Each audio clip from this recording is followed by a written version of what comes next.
Hold on. Hold on. Hold on. Hold on. Something that the Raphie got to do. Hold on. Hold on. Hold on. Let's start this thing properly. How we do this? So how you gonna do it? How you gonna do it? This way. Let's go. Boom. Let's go. Hold on. Hold on. Hold on. Hold on. Hold on. Where we at? Let's get this thing situated properly. Hold on. Let's get that down for starters. Let's get this thing properly situated. Hold on. Hold on. Hold on. Hold on. Where we at? Where we at? Where we at? Where we at? Are we good? Are we good? Are we good? Are we good? I think we're good. So let's go.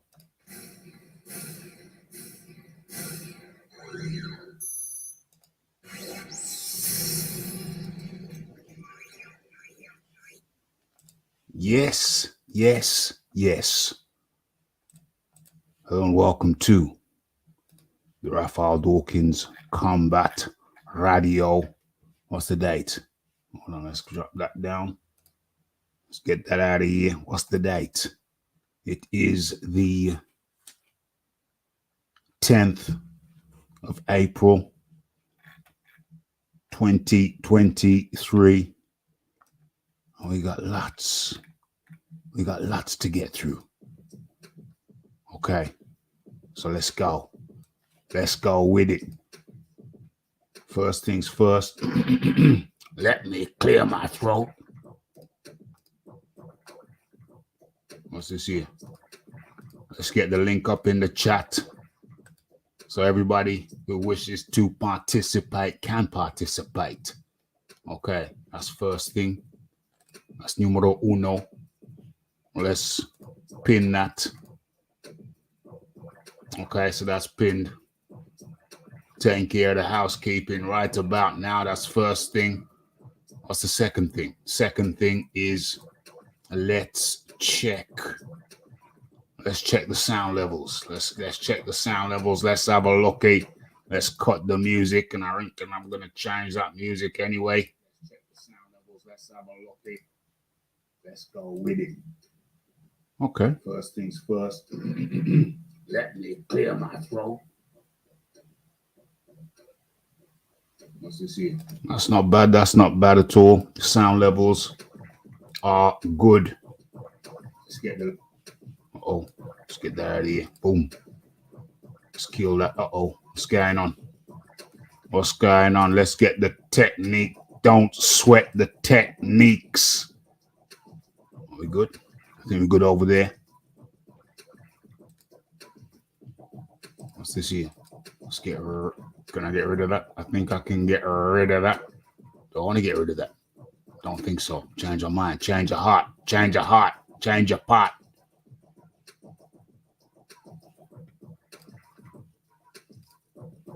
Let's get the bounce right. OMG. OMG. Let's get the history right. Got to get the history right. What's going on? What's going on?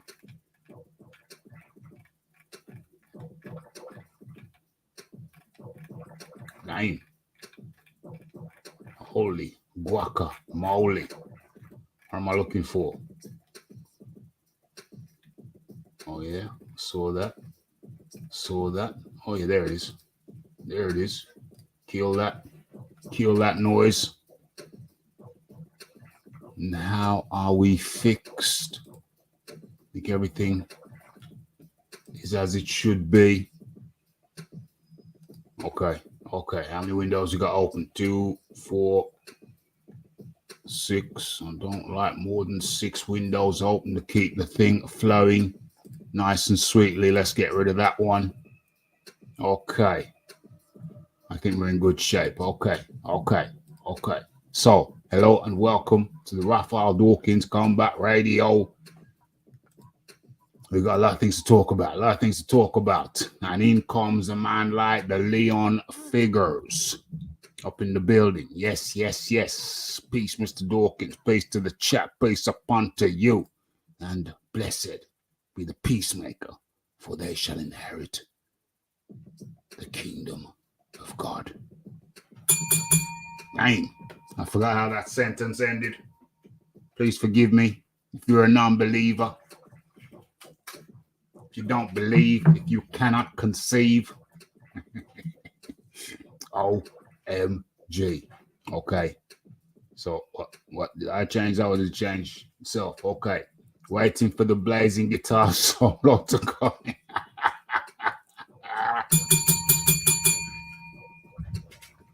Okay. Yeah, that was a nice little soothing. That was a nice little soothing start for one and all. Okay. So how am I going to do this? There's so much to talk about. Let's just rip into it. Let's just rip into it. Okay, get the screen that I want, and then we go. Go, go, go. Okay. Okay. Okay. Okay. Third music change of the evening. Third music change of the night. I think so. I think so. It's going to happen right about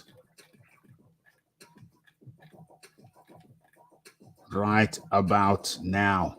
I don't know. This tune kind of gets a bit grinds on me. Oh, where's this one? Puts me in a mellow frame of mind, mellow mood.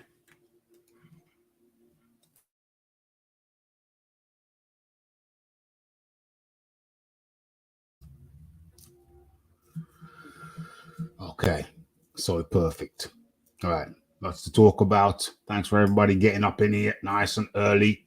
New early start, 8:45 p.m. UK time.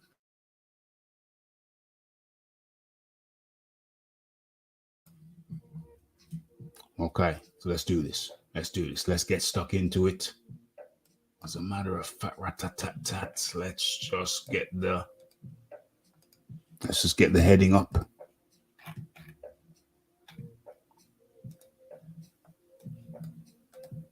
Make this thing official. Okay, say that, show that, picture that.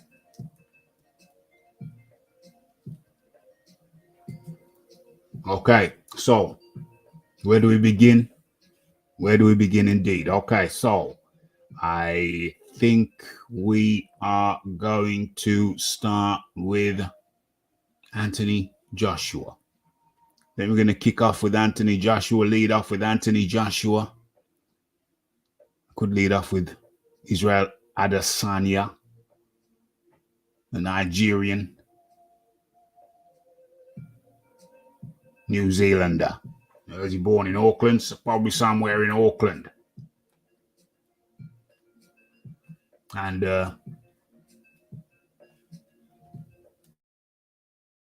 didn't he do well? Israel Adesanya, didn't he do well? Took care of Pereira, the Brazilian, in fine fashion. Where's my links? Where my links at? Let's have a look.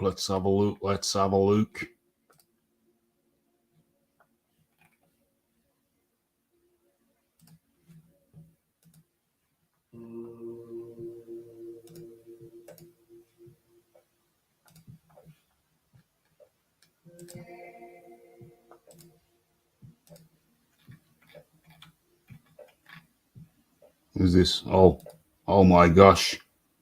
Oh my gosh. What happened to poor Fundora? Fundora v. Mendoza came to an end. What, 2 minutes 36 seconds of the 7th round. Long, tall Fundora keeping the fight.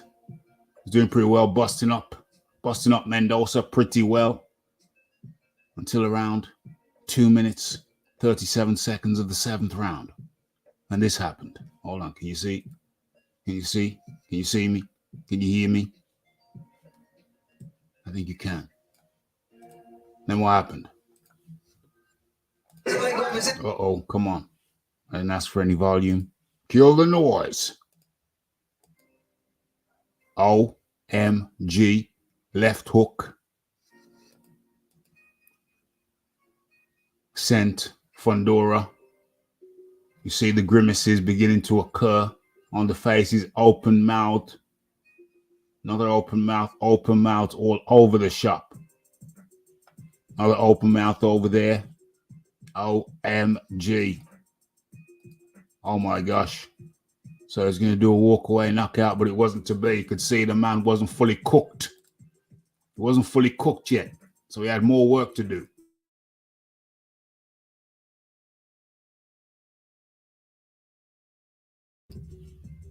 And he did that work. Followed up with a straight right. Hold on.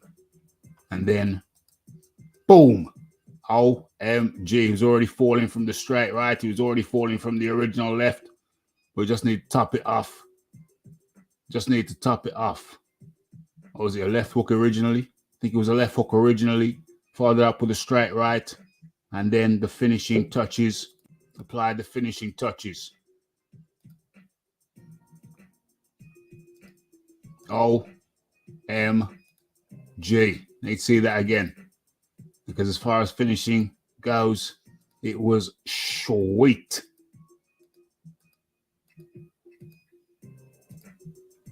As a matter of fact, we're going to do it like this.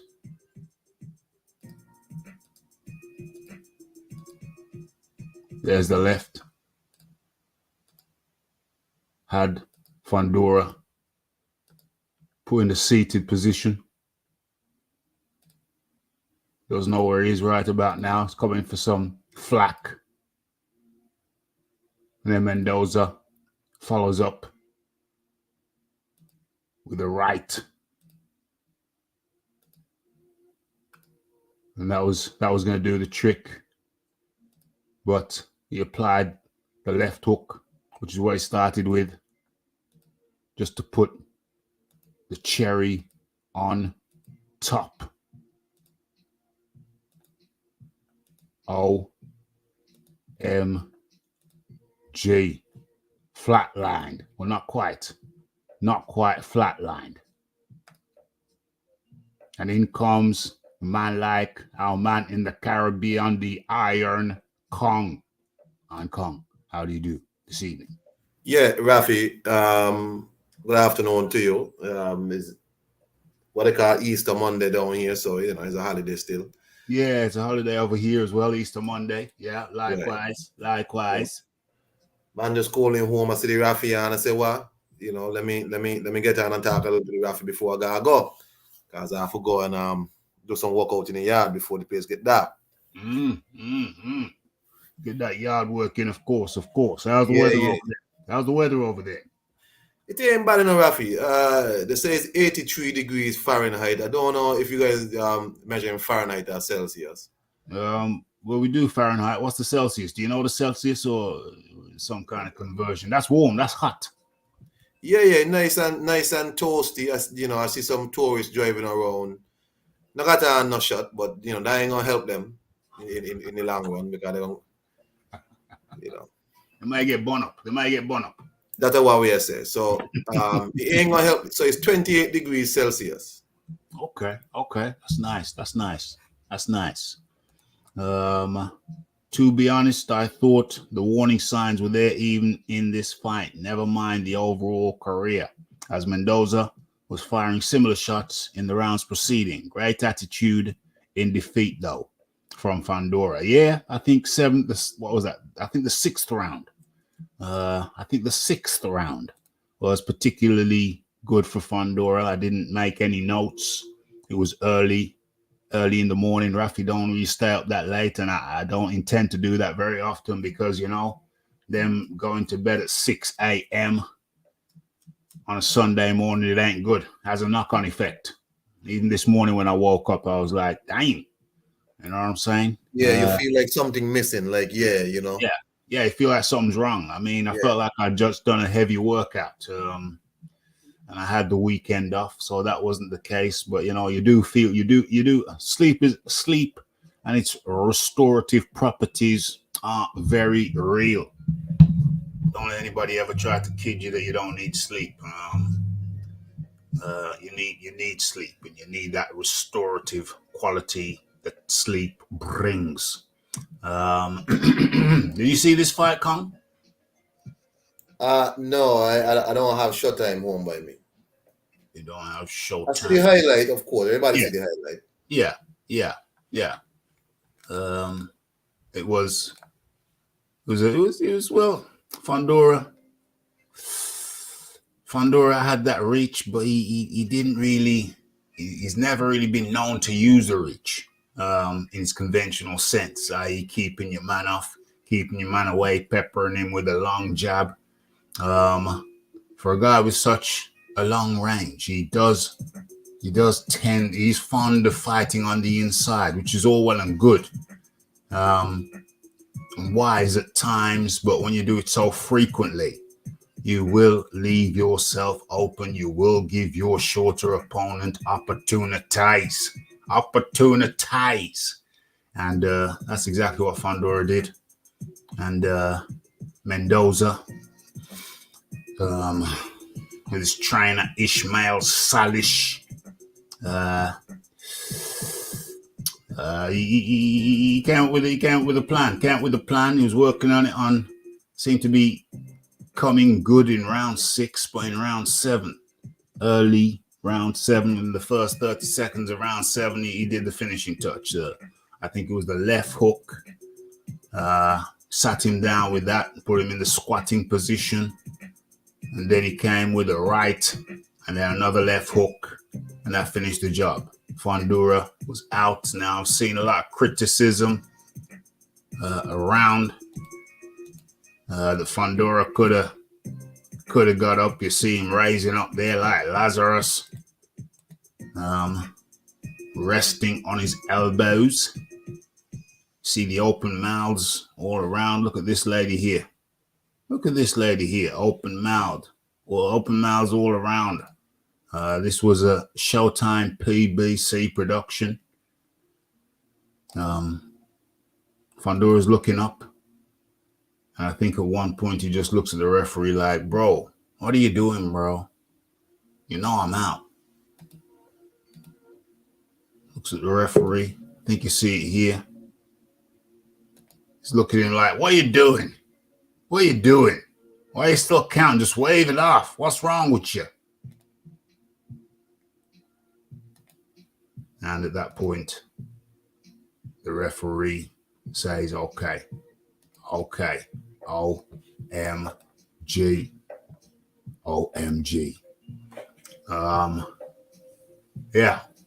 Yeah, Fundora comes a cropper. Excuse me. And in comes the man like the John D. Lee. John D. Lee, how do you do? Good evening, Ralph. Good evening to the John D. Lee. How are you today on this, it was a bit of a overcast Monday, Easter Monday. The sun did pop out. We had some showers. We had a few seasons in one day, John. April showers, Ralph. April showers. Did you see the fight, John? No, I didn't. I've had a bit of a hectic weekend. I do find it's strange when you have tall fighters who can only fight on the inside. There's nothing wrong with being on the inside, but if you're long, you should do at least outside fighting some of the time. Totally. It's like Coley. He can't fight on the outside or the inside. You can't fight on the outside. What did you just say? You can't fight on the outside or the inside. Is that what you said?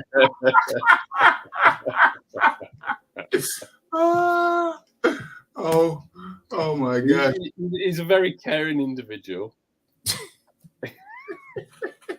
very affectionate. He likes to hug his part. Huggy bear. He's doing the huggy bear. He's doing the huggy bear. Spreading the love. Spreading the love. Oh man, that's hilarious. That's hilarious. Okay, we see people in the building. Just put your name in. Just write something. Your name will come up. Don't be afraid. Don't be afraid. I ain't come. Yeah, just what John was saying, you bring up Lawrence Okoli, right? I see them announce Okoli versus Billam Smith. Now, as much as I hate to see, the thing is, I dislike watching both of these people for different reasons. Yeah. But in terms of boxer, I think in the best case scenario is Billam Smith win this fight. They want it. They need it. I think they need it. At the very least, I can point to Billam Smith's fan base. He has a little fan base in Bournemouth. But Raphie, you and John, where is Lawrence Okoli? Like where should be Lawrence Okoli's fan base? Where? Well, he's a Nigerian. He's a Nigerian. London. There's a significant amount of Nigerians in England. So he may be born in England, I'm not sure, but he's okay. So Billam Smith boxes in Bournemouth and he sells out the stadium. Where should you be able to box Lawrence Okoli? He's a Londoner. He's a Londoner. Oh, so he should have a fan base in London. He should. Yes. I see. There's plenty of Nigerians in London. Plenty. Well, there's a lot of Nigerians in London. A lot. Yeah. I mean, Lawrence is Igbo. People understand. Igbo. Yeah. Same as my kids. What I'm saying is that we can point to Billam Smith's fan base because they come to support him in Bournemouth or wherever that is. They come to support him. Wherever Bournemouth is, they come to support him. But the last time I saw Lawrence fight, against Sislak, it's something like we're in Krakow, Poland. So, that's where I asked, that's where I say the best case scenario to me is that Billam Smith wins the fight and they could actually build out maybe something in Bournemouth, maybe, because I don't know what you do with Lawrence. Lawrence has got a rematch clause. Oh. Apparently there is a rematch clause. I mean, the real cruiserweight they should be building is Richard Riakporhe, to be honest. Well, training fighter. He's got more upside because Lawrence is not just an unentertaining fighter. He's not a very charismatic character either, is he? Whereas Richard is much more charismatic. He's a more entertaining fighter. He's a Londoner. He's also Nigerian. Yeah.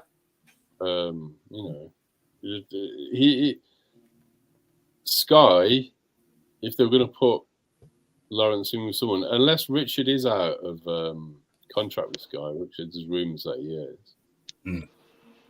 that would be the more logical fight, because if Richard won, you've got a more marketable champion at Sky.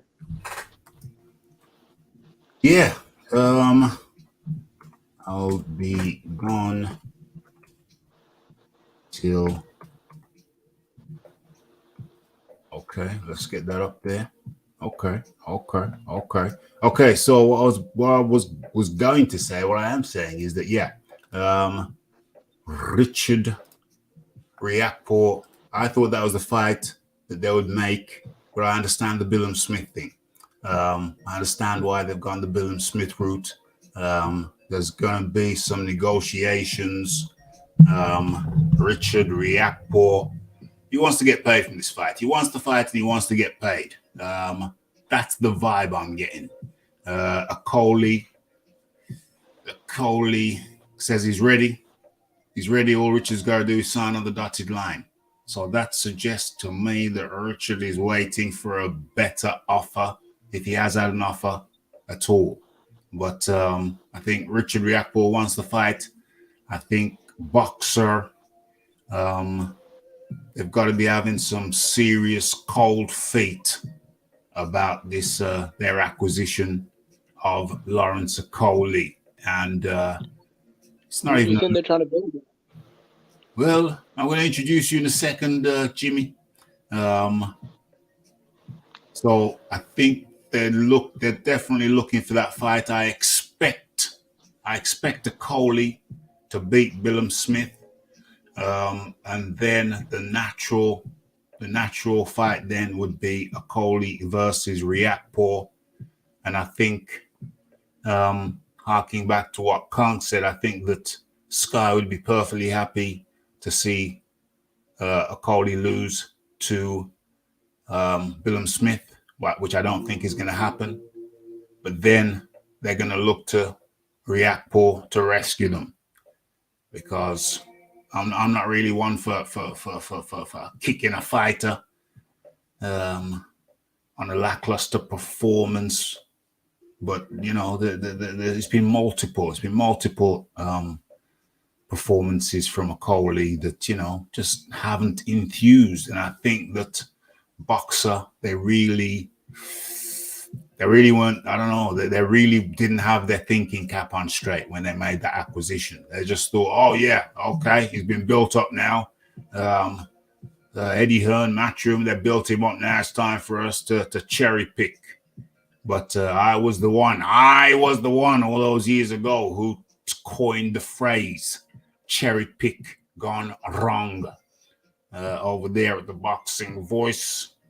And I think this has been a cherry pick gone wrong for Boxer Sky. And they're going to be looking to get rescued now. But let me welcome in Jimmy. How you doing, Jimmy? Salute, mate. Salute to everyone on the panel and chat. Yeah, mate. I mean, look, I think it's difficult with Lawrence because, you know, I like the guy. I want to be a fan of him, but it's just like watching him fight is just so dreadful that I just can't, you know, it is tough, bro. I think the fight with Riakporhe is probably the biggest domestic cruiserweight clash. So I'm thinking maybe Boxer are trying to build it into a pay-per-view. You know, maybe have Lawrence, you know, beat up Billum Smith, and then they could have Riakporhe out as well, and then eventually build it into, like, you know, a big fight in London, because I'm pretty sure both guys are from Greater London, so they could put that at the O2 Arena maybe on pay-per-view. I think with Lawrence, you know, when he fought Chamberlain, he had a big crowd out in London. He fought in Joshua's undercards, but his biggest problem is whenever he's put on these big events, right, on Sky Sports or on one of Joshua's cards or like an all domestic, you know, a British clash, his performances are just so terrible that when he's exposed to casuals, he leaves a really bad taste in their mouths. And from what I'm hearing, boxers paying this guy like huge, crazy amounts of money. So the only way they can cash it in is put it on pay-per-view. Yeah, I think that's the fight they want. Riakporhe and Coley, and I think they're trying to basically feed Coley to Riakporhe, you know, because I'm pretty sure they've got Riakporhe on a long-term deal with Sky. So, and I feel like he's more marketable to the fans, you know. He's definitely more exciting to watch than a Coley. So, I think it's just one of them. For real. And to answer your question more directly, Kong, yeah, Coley should have a fan base in London. That's where he's from. But clearly, Coley does not have a fan-friendly style. Jeez. Doesn't have a fan-friendly style. That's a problem. Coley PPV comedy gold. Well, yeah, I mean, but I think, yeah, it's not unreasonable, or it's not unthinkable that would be the strategy. They're paying him big money and they're gonna try and recoup. But a Coley PPV seems a little bit of an oxymoron, to be quite frank. I know what I mean. Well, I'm hoping for a good fight at least. I don't like to see either guy fight with CBS and him, but for different reasons. Like Billum Smith never looks like he's comfortable. Like he's always in a slop fest. It doesn't matter who Billum Smith fights. He always looks like he's fighting for his life inside there. Always looks like he's on his last legs. Doesn't matter how low the competition is or how high. Looks the same way. Yeah. Okolie, on the other hand, just awful. You know what I mean? So I still say the best case scenario for but then again, as Jimmy said, and y'all have said, Boxer is on the hook for a lot of money with Lawrence Okolie. I don't know how much fights they signed this guy for, but he's only fought one, and I am hoping that they could at least make back a couple dollars off of this, because if he goes in there and fights William Smith, and it's another bad performance, like another boring performance, another stinker, and he wins this fight, I'm not sure what you do, because even if it's Riakpo next, are we just banking on Riakpo's popularity? Riakpo is no big star right now. No. Right? So are we going to bank on Riakpo alone to sell this fight? Because if Lawrence Okolie goes in again and has another vintage Okolie fight, I don't know what they do. That's going to be a problem. That's going to be a problem. Okay, so apparently Richard Riakpo is currently a free agent and out of contract with Sky Boxer. OMG. I can see Eddie Hearn. I can see Eddie Hearn with a mischievous smile.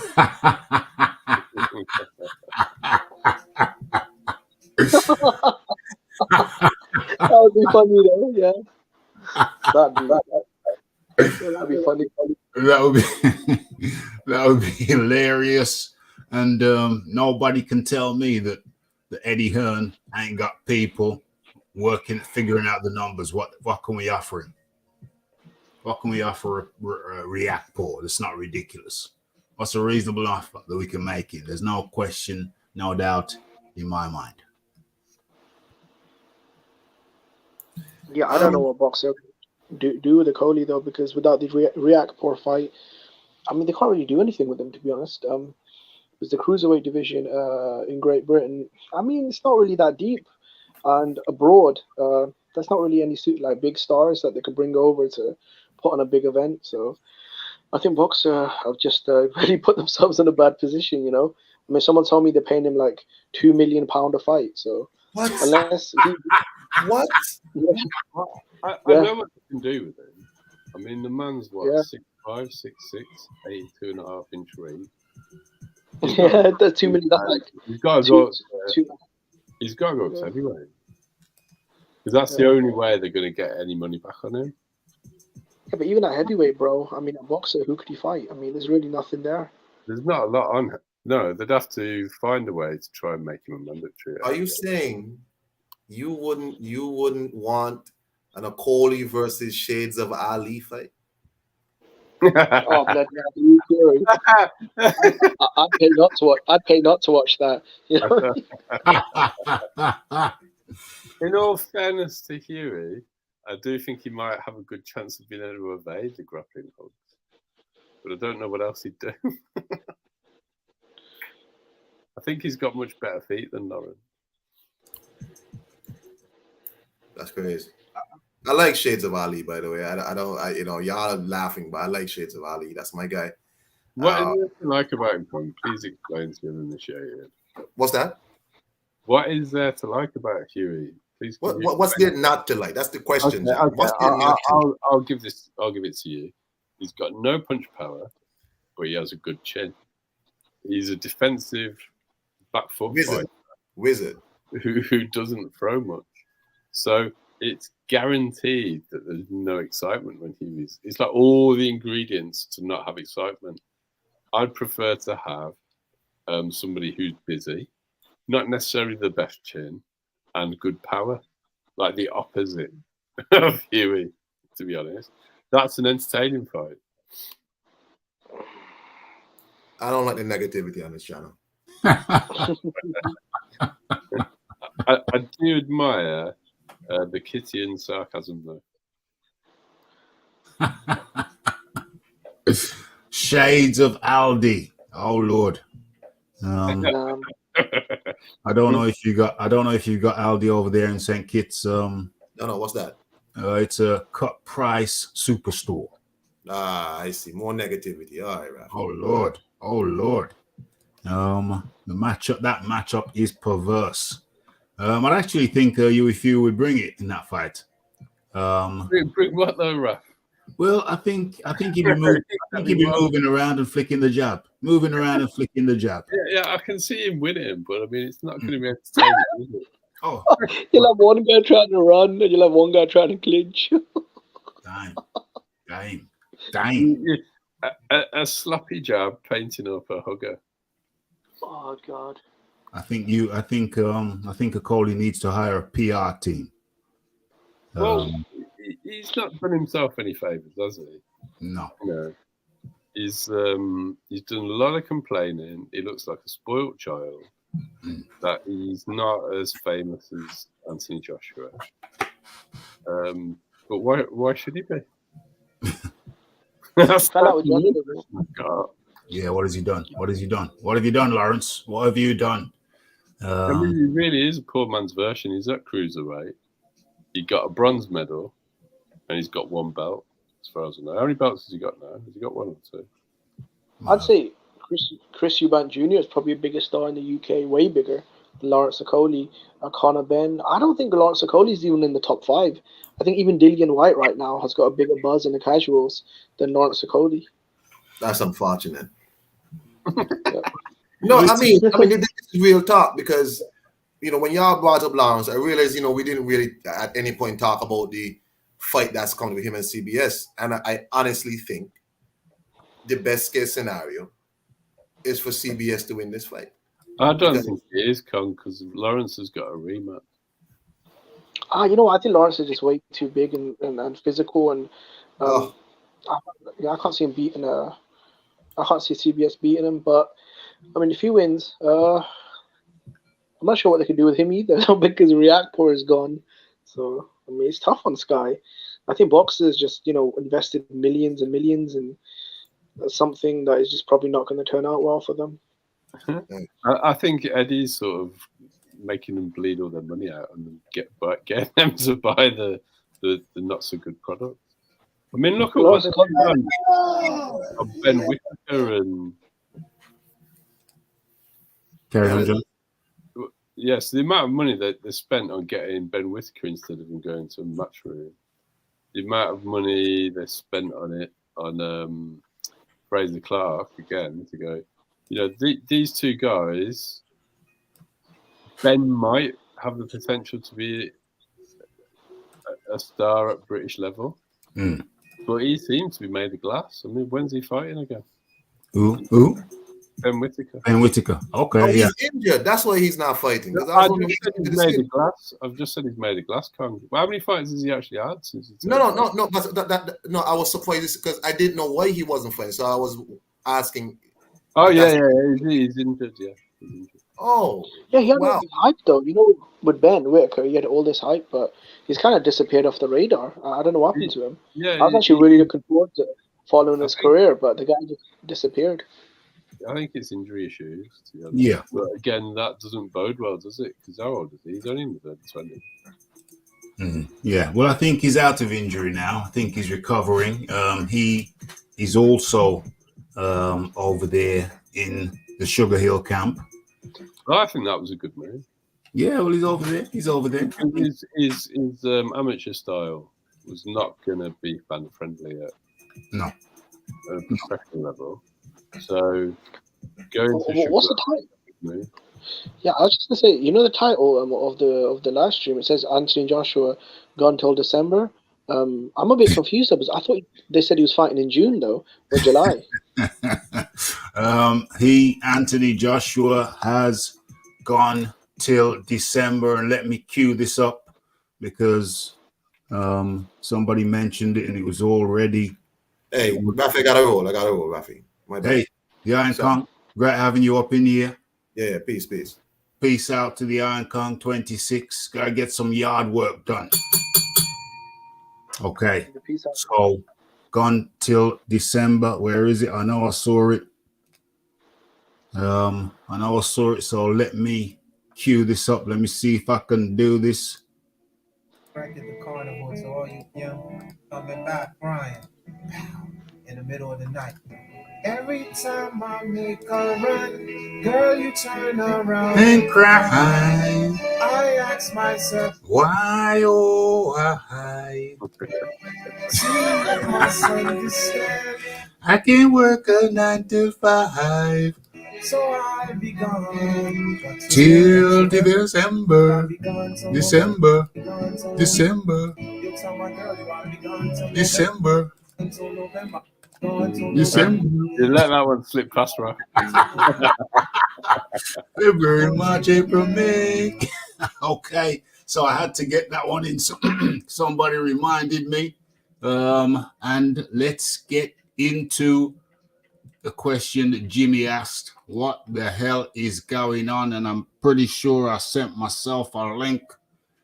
So let's open this thing up. Where is it? Anthony, there it is. There it is. Let's open Sesame. And let's share this thing. Injector. Thank you very much.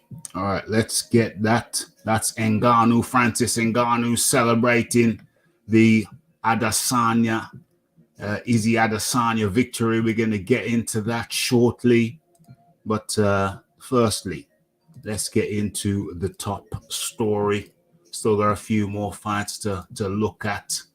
Wonder if you can see this clearly on your screen. Let me just blow this up just a little bit so everybody can read it. Okay, I think that should be acceptable. Hold on, people saying in the chat, the fight doctor is up in the building, no doubt soaking or probably cooking those mushrooms. Probably mushroom soups on the menu tonight, I reckon. What are people saying? Bruce Gas, Boxing and Jazz up in the building. How do you do, fight doctor?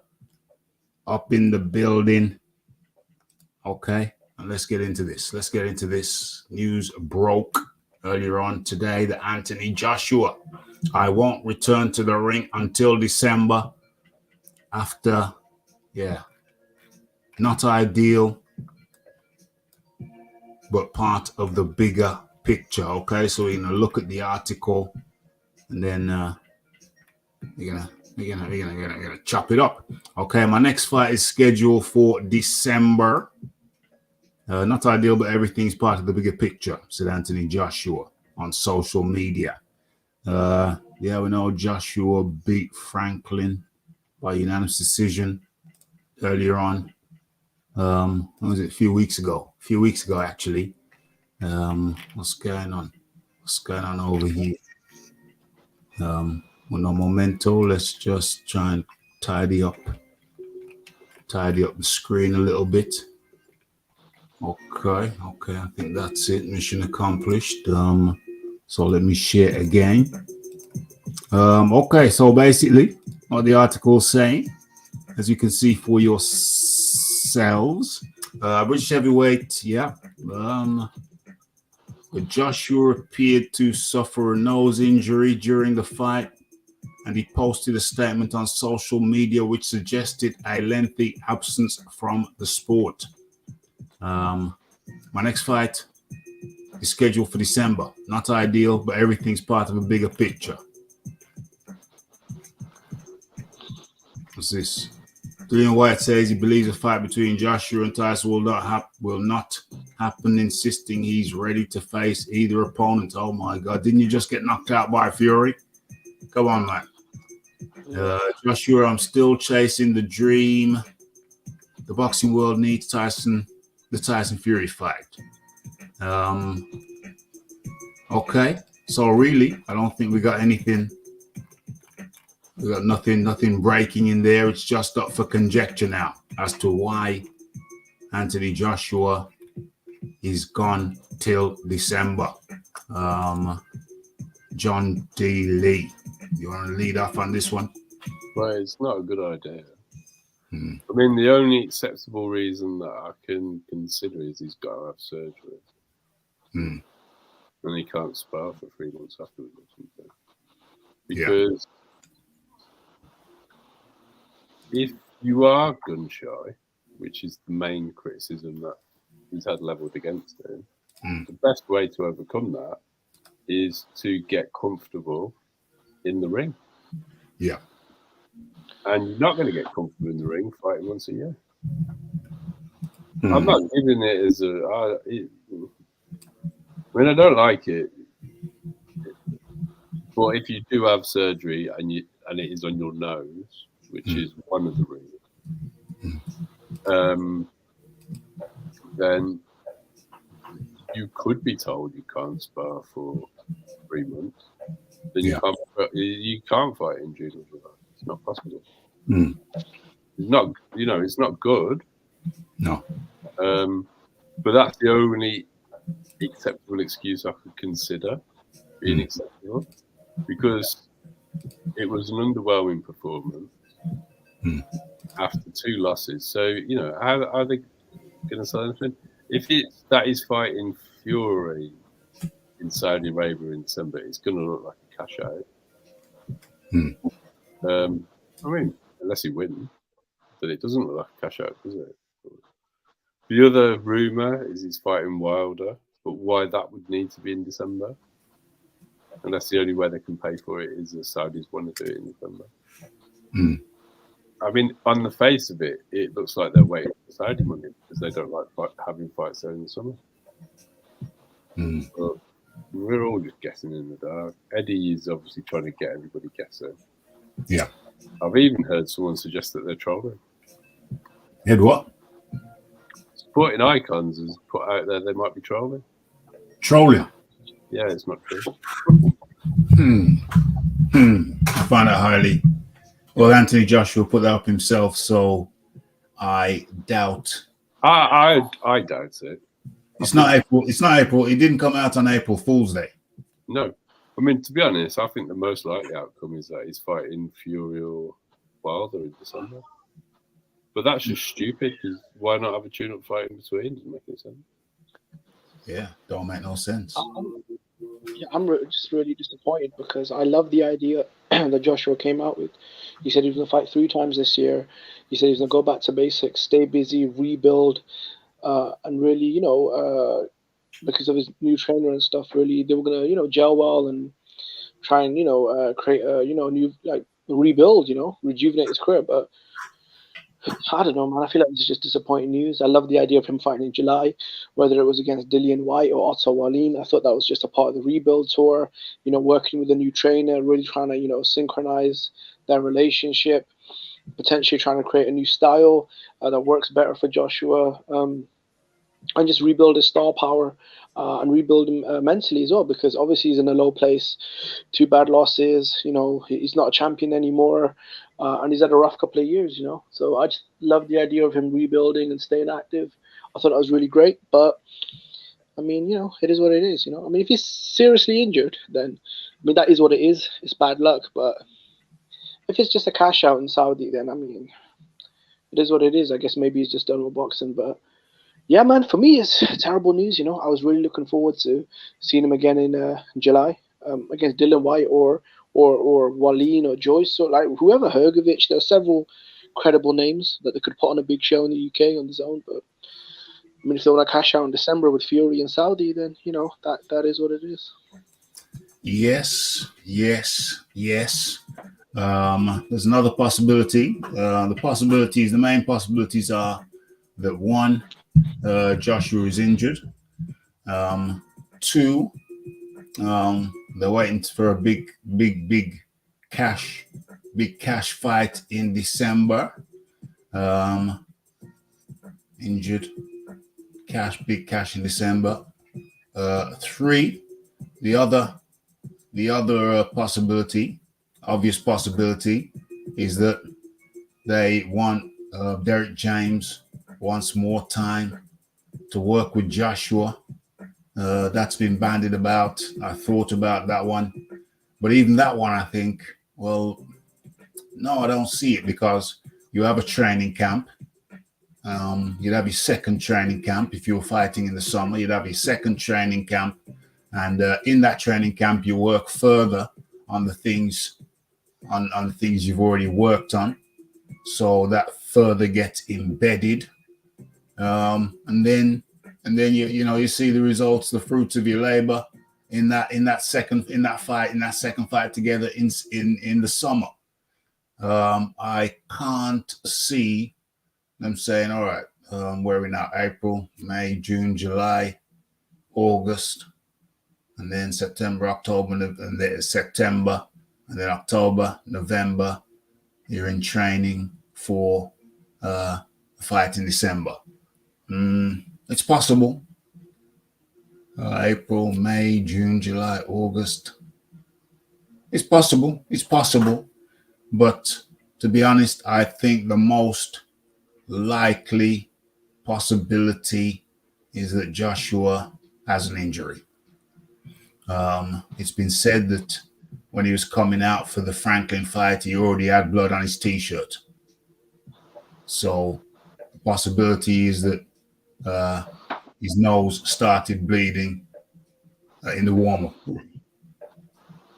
He might have picked up an injury in training camp. Yeah, you're right. Maybe it was an injury from camp that got worse in the fight. Yeah, I think so. So I think of all the three most likely possibilities, the most likely of them all is that Anthony Joshua is carrying an injury, probably the nose, and he needs surgery on it, or he needs to go through a procedure, which will keep him out of getting hit in the face for a few months. Yeah, I think that'd be the best. I think if that's true, then that'd be good news. I mean, if he's injured, then he should take time off. And even if he comes back in December, that's still 2 fights in 1 year, which is the average for most top level fighters. My only thing was, I thought, if they did want to spend more time with Derek James just to sort of, create a better relationship and help rebuild, I always thought another tune-up in July or August would have been a much better idea. He doesn't have to fight like a 5-star fighter. He can fight, a good sort of European fringe world level guy like an Otto Wallin or Dillian White. Good, top 10 legitimate contenders. But if he's injured, then 100% he should take some time off. Yeah, I agree. I think so. What's this year? Spencer Fearon, Uncle Burnt apostrophe up in the building. Spencer Fearon suggested maybe Spence versus Crawford is imminent, and so Derek James would not be available in the summer. Well, I don't think Spence and Crawford is imminent, although it's possible. Well, there are a lot of talks about it, right? Although it is possible, yeah. There's a lot. But even if that, I don't know how that would work, because there's lots of other people that have multiple fighters in their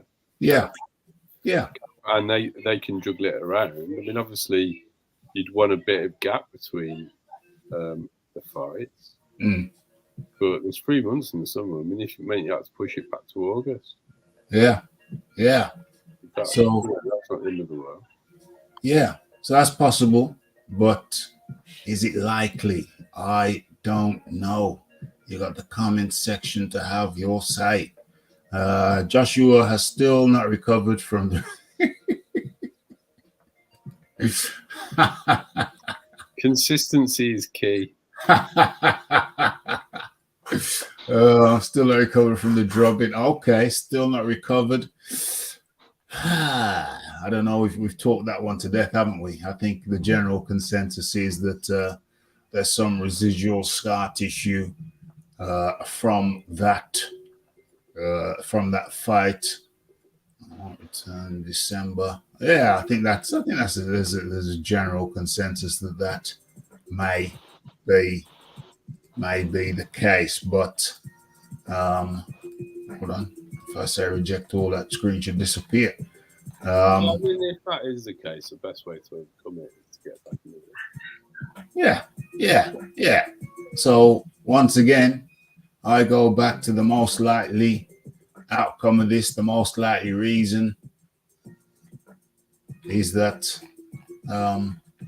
Joshua is injured. Okay, so let's say that he is injured. Yeah. when he comes back in December, Yeah. what level of opponent do you think he should fight? Because I think he should fight Otto Wallin, irrespective. I would love the Otto Wallin fight. But there's another cat. There's another cat who's talking, and I'm looking at the article now, but it seems very strange that the cat who's allegedly talking, they don't have a picture of him. So I'm just looking through this now. Heavyweight vows to destroy Anthony Joshua. Okay, let me bring this up on the screen. So people can see for themselves. Okay, it's weird that I have a picture in. Heavyweight vows to destroy Anthony Joshua. I'm better at everything, says this heavyweight. However, few are more confident of defeating Anthony Joshua than mandatory challenger Philip Hrgovic. Okay, so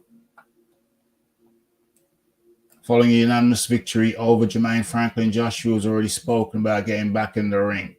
Dillian White, Otto Wallin appear to be amongst the favorites, but Hrgovic has now confidently thrown his hat into the ring. In an interview earlier on, a self-assertive Hrgovic portrayed the role of Ivan Drago-esque villain at ringside, announcing his plans to destroy the Brit if he performs as he did against Franklin. OMG. I destroy him. I think I destroy him if he comes in this shape. I destroy him. Oh, Lord. When El Animo was quizzed on why he was so confident, he calmly and boldly listed what he believes to be his superior attributes: my boxing skill, my chin, my speed, my power, everything. Okay, I think I've heard enough of that, and I will give you my assessment. Weird. I don't have a picture of Hrgovic, the man who's talking, but okay. My point, my feeling on this is that I don't know if Hrgovic thinks that nobody watched his fight against Zhilei Zhang. But unfortunately for Hrgovic, I did watch that fight, as many did. And many, including myself, were surprised going in. I thought Hrgovic would win this fight. I was very, very confident. Very, very, very, very confident. But what I saw was very different. What I saw was a Hrgovic who was being outgunned and who got on his bike. He went shy, got on his bike, tried to bang with Hrgovic, couldn't do it. And he got on his bike, and Hrgovic was hunting him down all night long, and hitting him hard when he could catch him and putting him on his ass at least one time. So I really don't see where Hrgovic is coming with this one.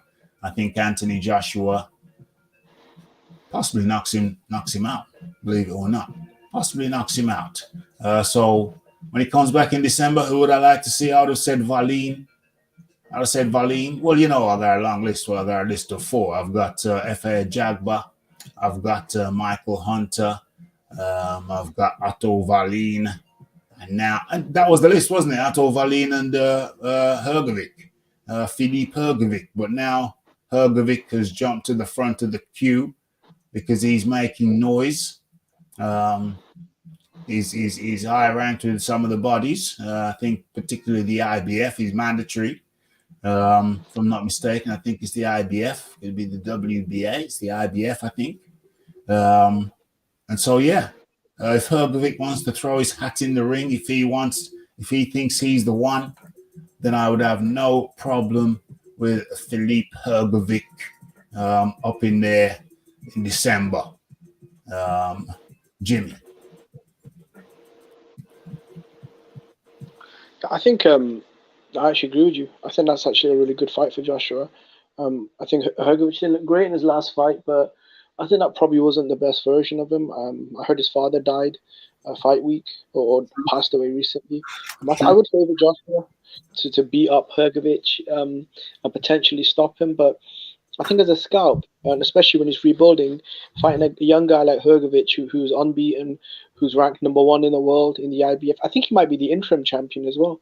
Yeah. Ex-Olympian.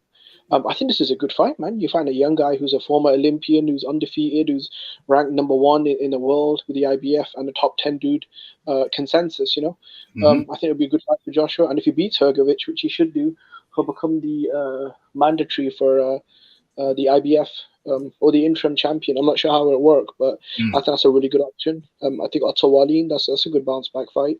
If you blast out Wallin, that put pressure on Fury. A lot of casuals will say, look, Joshua knocked out the same Otto Wallin that gave Fury hell. Yeah. And I think Dillian White, that's always a massive fight in London. And both guys are under the zone and Matchroom, and they do have history, bad blood. I think Dillian White should probably come back and maybe, have a good knockout win. And I think the gears will start turning again for that fight. I think, Joshua's got a couple of good options. Wilder's still there. I'm not sure how possible that is with the history of, the PBC and the Shelley Finkel and all those guys. I'm not sure how possible that is. Yeah. And obviously Tyson Fury, Anthony Joshua versus Tyson Fury is probably the biggest fight in all of boxing. So. For real. John, Philip Hrgovic, Anthony Joshua, Philip Hrgovic. Well, my biggest issue with it is going down the IBF. A bit faded sound-wise, John. Is that any better? Yep. I think so. Okay. My issue with it is it's going down the IBF route. I've just been looking at rankings. I mean, I don't know what he'd get out of the third Usyk fight. But then when I look at the rankings for the WBC to become Fury's mandatory, which wouldn't necessarily be a bad idea. Andy Ruiz and Wilder are the two top ranked ones. So trying to get those two in the... I mean, Andy Ruiz, again, if they could... Eddie's got to pay some money to Mauricio. Because I think that's one of Eddie's big mistakes is he doesn't pay any money to Mauricio in backhanded. He's got to get a brown back to Mauricio. Because how is Deontay Wilder ranked #1 in the WBC and the WBA on back-to-back knockouts in the last one where he was completely slept and then knocking out Helenius? How does that work exactly? Helenius has been knocked out by Gerald Washington. He used to spar with him. It's ludicrous. So Joshua's third. If they could actually get Wilder in the ring, because I know everybody thinks, Wilder sleeps him, but they don't really know why. It's like, well, we've just seen Wilder get his clock cleaned by an alleged non-puncher twice. So why has Wilder got a good chin? Like, at least when Joshua had a knockout last, he ended on his feet. Yeah.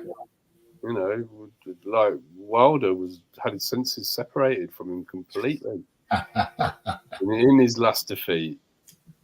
So Joshua got outboxed by Usyk and didn't have brilliant game plans. And maybe he could never beat him in a boxing match. Maybe Usyk just got his number. I'm fine with that. But that doesn't suddenly mean that Wilder's chin's infinitely better than Joshua's. And Wilder's power, I mean, he couldn't knock out Fury. The only top 10 heavyweight he's actually knocked out is Luis Ortiz, who is as equally unproven as Wilder. But the problem with the Wilder fight is I don't believe they can ever actually pull it off. I just don't believe that, unless they want to cash out Wilder. But I don't think that's what's going to happen. We'll see. I mean, I find it unlikely that Wilder Usyk fight's happening in the summer. That's a rumor that's going around, isn't it? John Fury started it. Well, I think what's happening there is that Wilder's just doing what Wilder does. Wilder does the same thing that Fury does, which is they bring up somebody's name who they have no intention of fighting, and then they say that person won't fight them. Oh yeah, no. Look, I mean, they've been doing like Wilder's actually started it before Fury did. Wilder started it for ages ago. You started it. That's a good idea. That's a brilliant idea. I can do that as well. Wilder started it for real. Oh my gosh. So on the back of that, I'm very skeptical about Usyk and Wilder. But maybe you know, Wilder's got a mandatory. I mean, Wilder's got. The rumor is that they paid Daniel step-aside money. Yeah. Which I mean, again, why is Usyk going to pay that? Yeah, He's got to be a lot of money in Saudi to fight. See, I can't see it, to be honest, because I think the problem with Usyk is he's tied down with 3 mandatories back to back, and his end goal is to become undisputed. So, I mean, I know Wilder will say he's ducking me, Usyk, this and that, but I mean, come on, you got to be a bit realistic. You know, Usyk's the unified champion. He's coming off of a mega fights with Joshua. He's trying to become undisputed, and he's got 3 mandatories back to back to clean up. So, fighting Wilder at this stage, who actually started the rumor is John Fury. So this has come from John Fury as an attempt to put the blame on Usyk for ducking Tyson. That's where it originated from. Yeah. See, the WBA already ordered it though. I think last week the WBA officially ordered it. And officially is prime negotiation, Frank, isn't it? But the rumor is they'll pay step-aside money to Daniel. I mean, maybe. I'm very dubious. I'm not a believer in that. Though. I mean, I don't believe that will come to fruition about the step aside money. I think it's all just. Well, who's going to pay it, Raph? I mean, nobody's going to pay. Nobody's going to pay. Well, Usyk hasn't got the backing of people with a lot of money. Right. Exactly. So Frank's not going to pay him step aside money. So, I mean, that Wilder and his team, bro, they do a lot of talking. Like, Shelly Finkel was. They haven't got any money. Yeah, no, they were saying that Eddie Hearn was. I think it was during the Hellenius build-up that Eddie Hearn was sending them emails about a Joshua Wilder fight, and Shelly Finkel came out and said, "Look, man, we don't want to talk about Joshua Wilder. We want to get through Robert Hellenius, and then we'll talk, right?" And then a day later, they're saying Joshua is ducking them. I'm like, wait, hold on a minute. 2 days ago, I saw your interview saying Eddie Hearn and Joshua's team are sending me emails saying, look, man, the Wilder-Joshua fight is still a big fight. Are you guys interested, this and that? And we told them, look, right now we're trying to rebuild Wilder. He's coming off of 2 losses and a layoff, bad losses and a long layoff. We want to get a tune-up at Hellenius, and then we'll see. And when Joshua decides to fight Franklin and get his rebuild fight and do his thing, it's, Joshua's ducking and Wilder's like, come on, man. It's ridiculous, man. Yeah. What's going on here, Raph? I don't know. I'm just scrolling, my friend. I'm very confused. Confused? You will be. I was confused myself. This is on the Adesanya versus Pereira thread. So I don't really know. What's going on there. But yeah, as for all this step aside stuff, it's just listen. Anything that comes out of Wilder's mouth. No, this has come out of a bigger bullshitter than Wilder, John Fury. Wilder, Tyson Fury is Luke Fury. I'm calling him Luke from now on. Luke Fury or his dad, John Fury. Anything that comes out of their mouths, it's inadmissible on the RDCR court. It's inadmissible. Inadmissible. Automatically inadmissible. I'm just reporting the news, Raph. I'm not suggesting that it's. I totally hear you. I totally hear you. This young lady's got a very interesting filter she's using. She's got a very interesting what? Sorry. Filter. Filter. I've never really I've never really. Oh, Hold on a minute, Tone. I don't want to speak badly about him when he's not here, but Tonga is the Mumpy expert. You know, if you're talking about Mumpy expertise, it's Iron Conga is the Mumpyologist. Well, no, you're forgetting that Tone is a Mumpy specialist. You're forgetting that Tone is a Mumpy specialist, and it's funny that Tone should pop up today because he came to my mind today. There was a picture you saw some bounce, right? Well, there's a picture I saw, and I immediately downloaded it, and I thought this is one for Tone. So I'm just gonna scroll. What the hell's that? I'm gonna scroll through now, see if I can find the picture. And I thought Tone would appreciate. Oh my goodness! Let me send that immediately to. although you did reveal the anti-gravity device story. Anti-gravity, remind me. I can't remind me. You did tell us about a Mumpy experience. Oh, shizzle, my nizzle. I remember now. You did compare to. I remember now the anti-gravity. I felt like I was floating. Jimmy. I had a couple of drinks, but this rather large lady commandeered the Raphie. And Auntie, let me just write in AG because this lady that had me had you floating on cloud 7? No, this lady, I just thought this one's for Tone. This one is for Tone. Where is it? And you know, hey presto, who turns up? We haven't seen him for weeks. Not saying that Raphie's a psychic or anything, but I thought, no, Tone would appreciate this. And so it's only right that I bring this up because I'm sure Tone would appreciate this. So let me stop sharing that. We can bring that lady back, although she was a bit naughty. And tell me you don't appreciate this, Tone. Damn. Tell me you don't appreciate this, Tone. Jimmy, I think you. Yeah, I mean, that is a whole lot of woman, you know.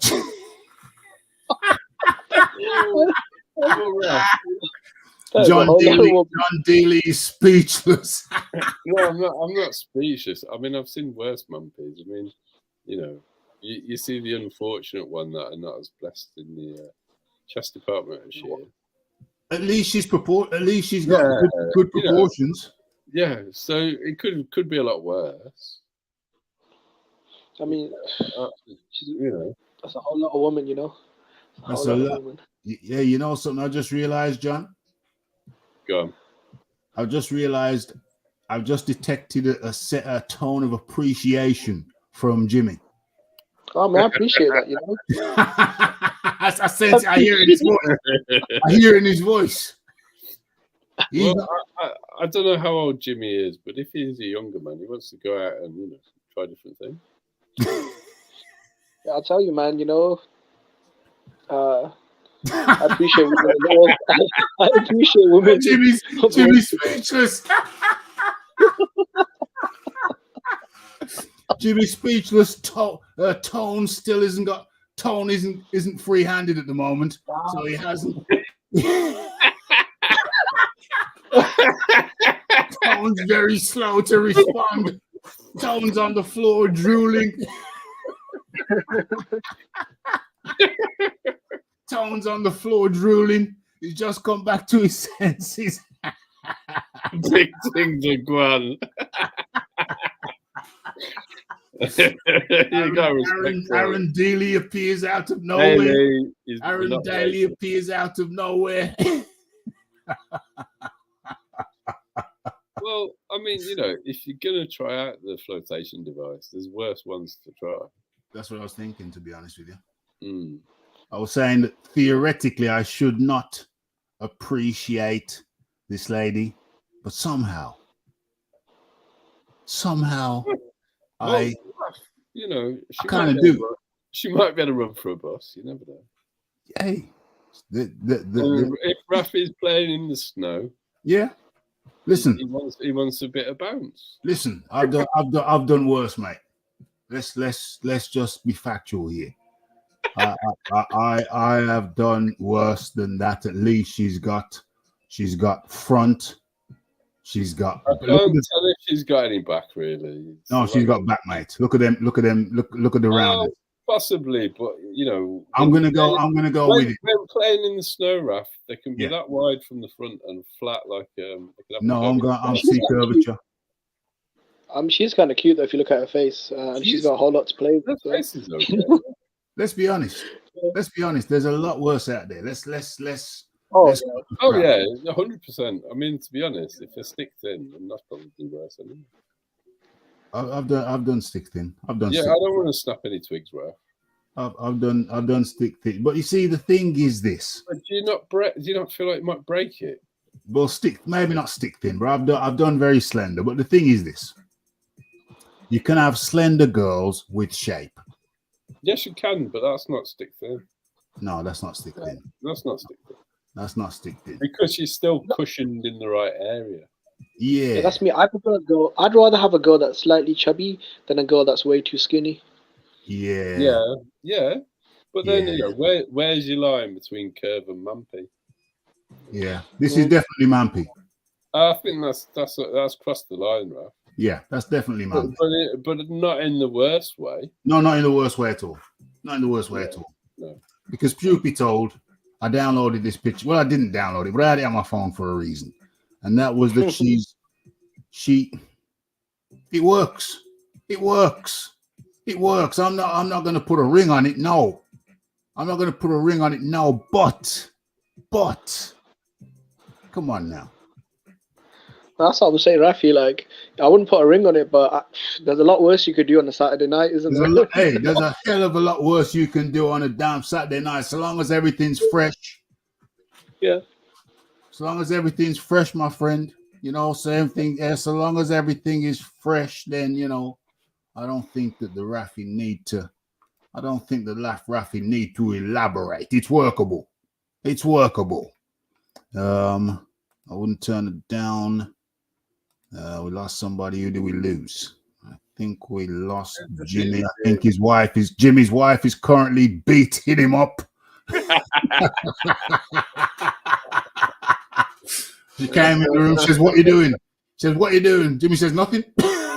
Phone under the sofa. Jimmy, come back after she's beat you up. Too strong of a top game for a black belt. Oh my gosh, you're me a snack for Raphie. You're me a snack. That's a lot to tackle. That's a hell of a lot, but the Raphie prides himself on having a strong core. You know what I'm saying? I could toss her like a cable, mate. Toss her like a cable. You know what I mean? It's a lot to tackle. Where are we now? This has caused a lot of mirth and a lot of discussion. Where we at? What's that? Is that the cost of the ring would be a small fortune? Yeah, she definitely wouldn't have slender digits.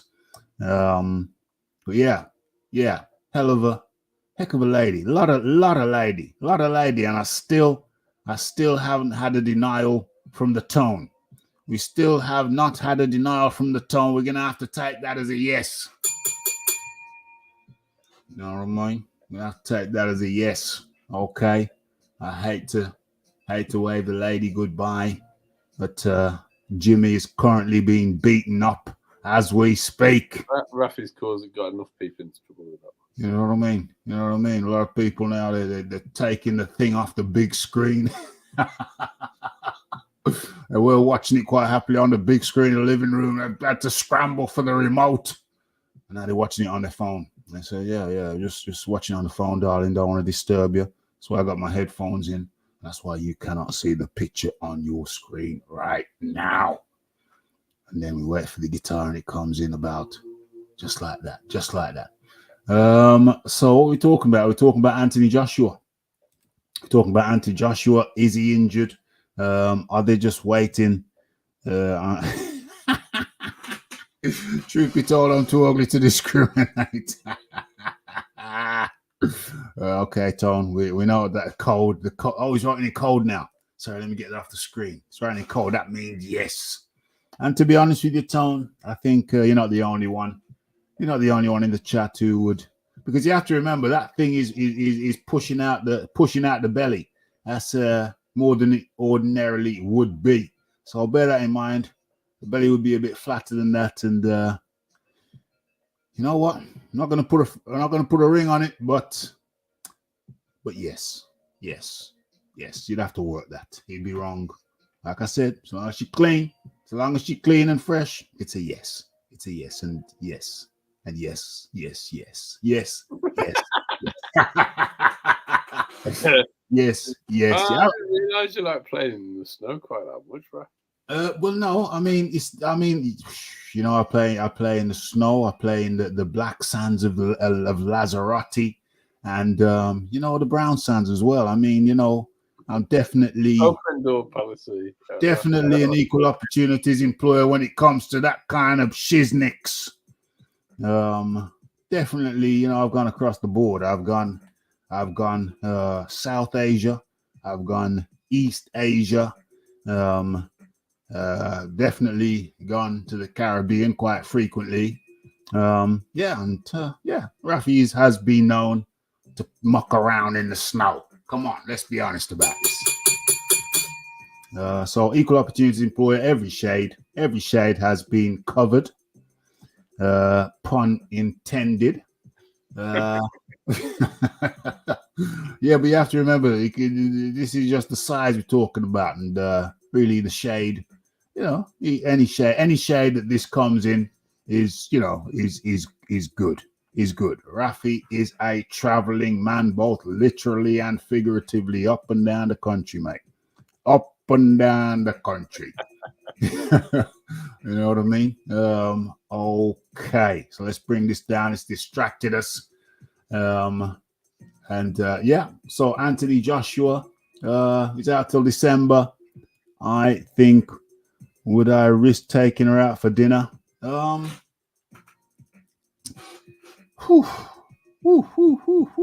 you know what? Truth be told, then it all's going to come down to the personality, because she's actually pretty enough. I suspect. I think that's more a comment on how much the dinner would cost you, Raph. Oh, I totally missed that. aspect. So let's deal with both aspects. No, it's straightforward. Or you can eat buffet. Peace to the panelists. Good to have you up in here, Tone. Well, I answer that on two levels. Would I take out a girl that big? Well, I have played around with a couple big girls. Well, not many. I admit, not many. But a couple of them, and one of them was very presentable. One of them was very, very presentable. She dressed very well. She was very attractive. She dressed very well. And I don't know. I think she was built along the same lines as this gal here. But remember, that outfit she's wearing is pushing the belly out in a non-complimentary way. And so I don't think the belly is as big as it looks in that outfit. So I have dealt with a very presentable, bigger girl. Yes, I have. And she dressed immaculately well. And she was clean and fresh, attractive, very, very well dressed. She's just a bigger girl, but she had good shape. So I really think it comes down to the shape. And she wasn't out of breath just walking. So on the first level, yes, if she's attractive, nice and fresh, well dressed, kind of elegant with it, then absolutely yes. I have interacted with two girls who fit that description. Or big, but very attractive, immaculately dressed, and shapely. It wasn't just blubber. You know what I mean? Good shape. So the answer is yes on the first level. She works. She's got a wallet too. She can chip in. You know what I mean? She can chip in. You know what I mean? Wouldn't even take her out for a coffee. Wouldn't be seeing it. Oh Lord. But hold on, let's scroll back. Aaron, that's a bit dastardly, isn't it? That's harsh. Dastardly. He wants to burgle the pum pum. He wants the dessert. He wants dessert, but he don't want to be seen. Come on, Aaron. I mean, I think she. I don't think she's as big as she looks. Strictly behind. I don't think she's as big as she looks, Aaron. I think she's shapely. And she's got a pretty face. She's got a pretty face, and I think she's got a nice shape. Well, I think she dresses well, and she's dresses well. And a bit of bounce saves bruising the hips. Yeah. I think you're being a bit harsh under there, Aaron. Bit harsh. But I hear you though. Every man's got his own, taste, so to speak. Like I said, don't get it twisted. I wouldn't put a ring on it, but she looks very well presented. She presents well, and she's clean and fresh. Then yeah, man, things are going. Be careful, no one's clocking. Listen, I've been caught out there with a slim girl who wasn't the prettiest ever. I've been caught out there and on my gigolo, when I was on my gigolo thing, and it was an older woman, and hey, it was unfortunate, but yeah, I got caught out there. And this gal here, she's prettier. You know what I mean? I was on the gigolo thing. It was an older thing to me, significantly older than me, and that was more awkward than being caught with this gal. I hazard to suggest. The only outing in public I've had a dodgy one was when I got fully catfished. Hold on. Say that again. I've been fully catfished, right? Oh Lord. By a very scary looking individual who the pictures were her. Yeah. But they were not current. Please. Fortunately, I'm very sensible with these situations. Yeah. And always arrange for a daytime coffee first. Uh-huh. Because that way, if you and go in your own car. Yes. So then you can, do a runner if you need to. Which is what happened. Oh Lord. Did anybody see you? Yeah. Actually.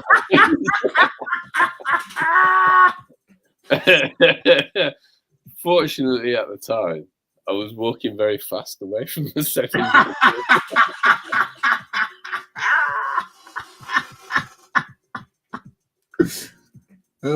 Uncle Burnt Apostrophe, there's something wrong with your eyes, brother. Uncle Burnt Apostrophe is trying to tell me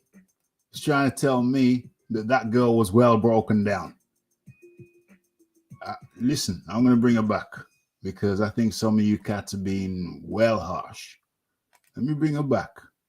You're telling me that this gal's broken down. Now, don't get it twisted. She's big. Don't get it twisted, but that ain't broken down, son. Come on. She might be a bit bigger than I previously realized, but, looking again. How come her head's so small? How come? You see, my concern is until she turns around, I don't know if that's a bit too flat at the back. No, I'm assuming that's nice and yeah, but they see when you're playing in the snow, Raphie, these are assumptions you should never make. No. I mean, the times when the one time I was playing in the snow with a girl of this not as big because because her head looks really small. But no, she was round. Listen, I ain't dealing with. I don't care how big, how small they are. If they ain't round the back, then Raphie ain't sticking around. That's my point. You see, you run that risk. No, that's round. Trust me. Trust the Raphie. Trust the Raphie's eye. Personally, I think I'm a little bit older than you. I'm not trusting any eyes. I think I'm a little bit older than you. Potentially. I think I'm a little bit older I'm than an you. expert on this subject, Raphie. Sorry? Listen. When you was going to school in short pants, I was already doing investigations of this nature. I'm not quite sure that is true, Raphie. I don't think you're older enough than me for that to be the case, to be honest. There's an age gap, but I don't think it's that big. Well, fair enough. But I think the Raphie's an expert in this area. Well, I don't trust it from the front. There's some I do. Let's just say for argument's sake.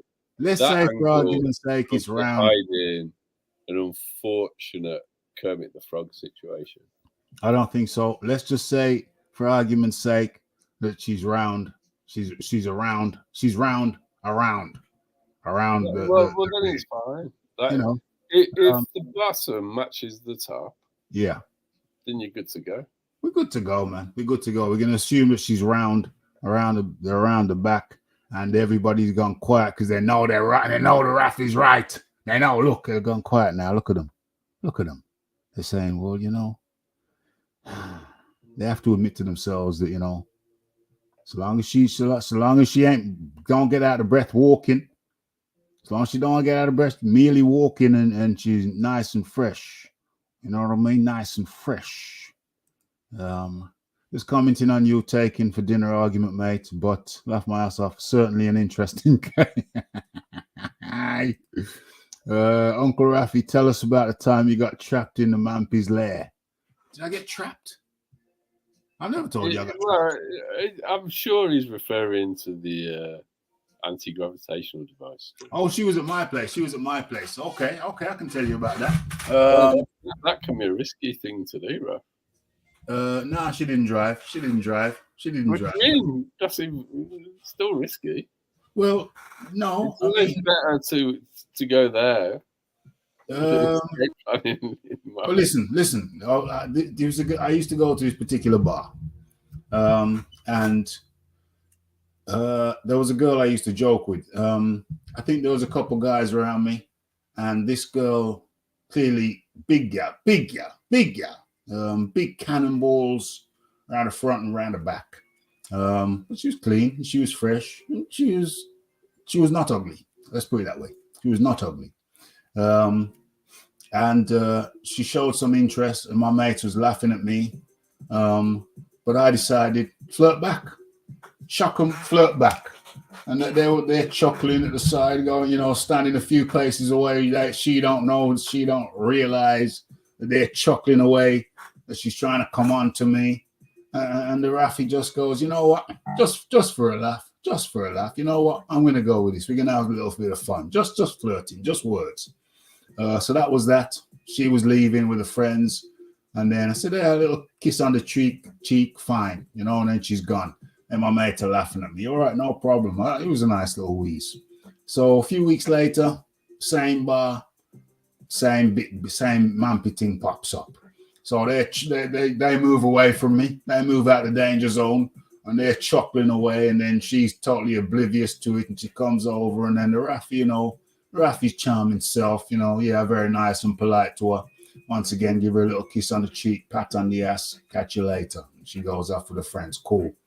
And then about a month later, same thing happens again. Okay, fine, no problem. Then to me, it was just a little wheeze, a little joke, a little bit of a laugh. I am out with a friend of mine, and he's driving. About a few months later, we go to a house party. And everything's nice and chilled. Then who walks in? Big gal. Bear in mind, the big gal is like about 6 foot anyway, so she's a big gal. She walks into the party, and I thought, oh no. I automatically knew that my fate was sealed because I had no escape clause. So you're right, yeah. There was no escape clause. I'm at a party. There's no reason why she can't come back to the private quarters.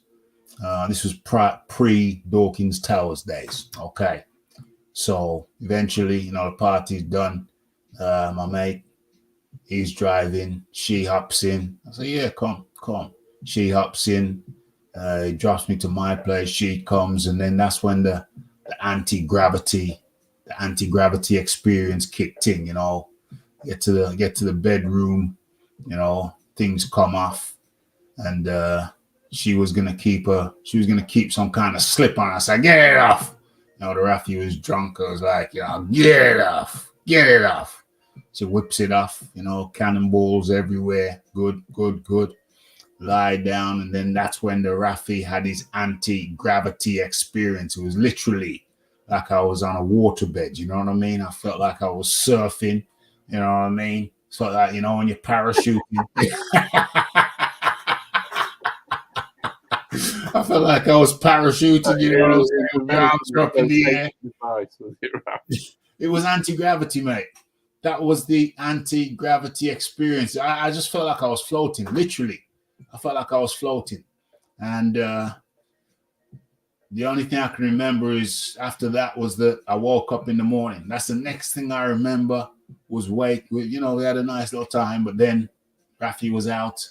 And I sometimes wonder, did I actually fall asleep whilst in the middle of a job? I don't know. I just remember having a good time, and then in the midst of that, I just remember having a good time. Next thing I know, I woke up and it was in the morning. So that is my anti-gravity experience. And she did not look as good as this chick here. Let's get it right. Let's get it right. So let's keep it factual, folks. So you're asking me, would I entertain this lady? The answer is yes. Would I put a ring on it? No. But she does look cute in the face, and I trust she's round around the rear. Nice and round. 2 perfect semicircles. Yeah. Yes. Okay. Let's drop this down because I notice people have stopped typing again. People have gone hands-free. So sorry, folks, she's got to calm down. Sorry, folks, you got to calm down. You know, got to get the chat moving again. You, man, poor Jimmy. Spare a thought for poor Jimmy. Let's ring the bell for him. Man down, Raph. Man down. Man taking a hell of a beating with the rolling pin in his own living room as we speak. Phone under the sofa. Okay. All right. So let's get back on track. What time is it now? Okay, that's the good thing about starting early. That's the good thing about starting early. 8:45 start time.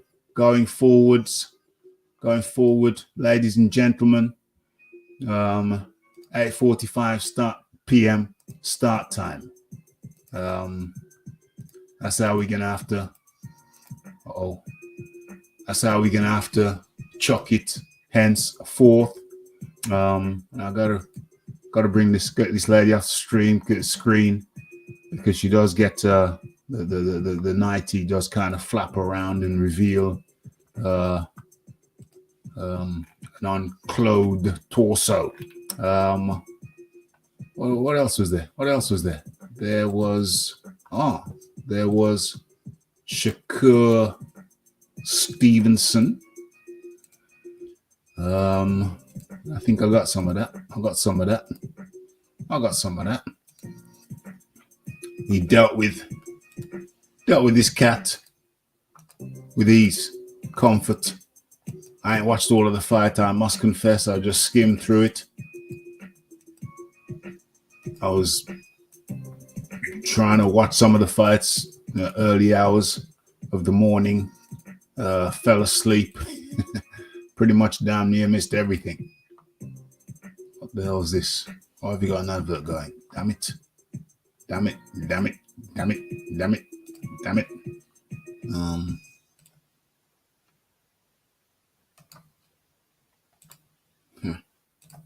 Yeah, Shakur. Handle this guy. Jeez. What happened there? What are you hitting with? This is going to be a left, is it? No? Yeah, looks cocked.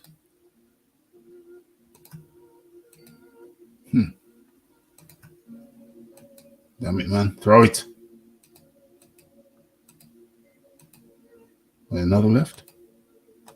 Oh, and then a right. Flash right. Boom. Down goes Yoshino. Yoshino. What's this here?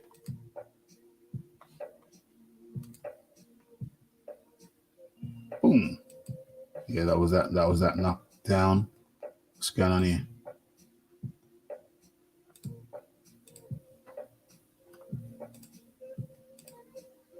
Oh, it's finished it.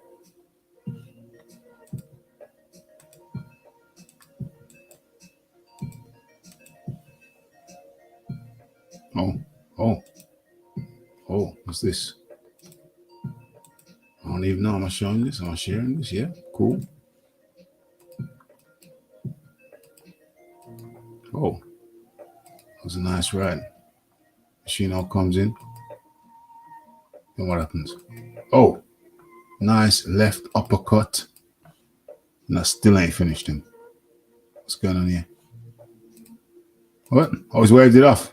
Dang. Why has he waved it off? Controversial. Some people said no. Some people said yeah. He was just getting hammered. Getting peppered rather. Like peppered steak. Some agree. Some disagree. He's talking to the ref. Shakur Stevenson certainly looking good. Certainly looking good. Did you catch this one? Or mind you had a busy weekend, didn't you? Yeah, I knew about the stoppage, and I don't really like it. I don't see why that's a stoppage in my life. Yeah. It's a bit like Fabio Wardley stoppage, really. Yeah, a lot like that actually. Like, we're not deep into the fight. There's another 6 rounds left, and he's not on wobbly legs. So okay, Shakur is winning the round comfortably and scoring frequently, and not giving any punishment back. But it's not. If it's something like this happens in round 10, you're a bit more. Well, you can't win the fight anyway, so what's the point in stopping it? No, I agree, Tony. It's one-way traffic, but and it's only the 4th round, and it kind of it's a bit flattering to Shakur because he's not known for being a knockout artist, and he didn't really look like he was going to knock him out there either. No. The 4th round. It seems, and it's the same. Like I felt the same way about Fabio Wardley stoppage as well. Yeah. And that was a big guy who's been a sparring partner. He wasn't static while he was getting hit with punches. He was probably taking a bit off him. He probably knows how to survive. And I thought that was premature. And it doesn't do the fighter that wins that much good either. No. Because if he'd have gone out there and schooled him for 12 rounds, he'd have got the credit for the skill. Yes, exactly. Which I think he was on course to doing. But still, even so, you don't just stop a fight so early. Arguably you don't. It's only 4 rounds. Let it go for a bit. It's not as if the guy walked away groggy.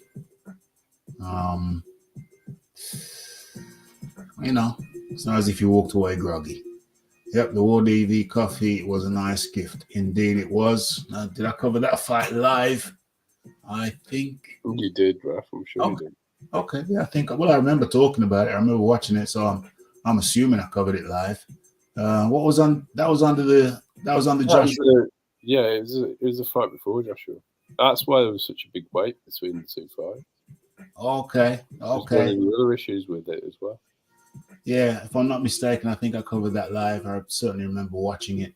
I'm almost sure I covered it live. Yeah, I'm almost sure I covered that Wardley coffee fight live. Pretty. I think I did. Anyway, either way. If I didn't, I distinctly remember watching it. Did I make a video on it? I can't remember. But okay, so let's get that down. And so what am I saying about that? Yeah, Shakur Stevenson, impressive victory. Let me just see if I got anything saved on that, any pointers that I wanted to make. Let me just have a quick. Oh, I certainly agree with this cat, because you know we talked about it here on the RDCR. So I certainly agree with Ortiz here, Jermaine Ortiz, that is. I should be fighting Devin Haney. I won against Lomachenko. It was a big topic over here at the RDCR because I had Ortiz beating Lomachenko. So I actually totally agree. Who beats Shakur that way? Well, I don't think anybody does. I think that Shakur is on his way to being up there towards the top of the pound for pound lists. I do rate Shakur. Wasn't so sure originally, but he has grown on me. I just like to see him be a bit more decisive. Sometimes he plays with his food a bit. Yes. But the skills are there. I mean, beyond question. Yes. I agree. Let me just see. Oh, and we haven't talked about this one, which I think we should. Zhang,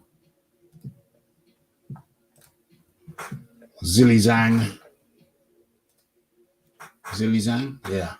Joe Joyce versus Zhang this Saturday in London.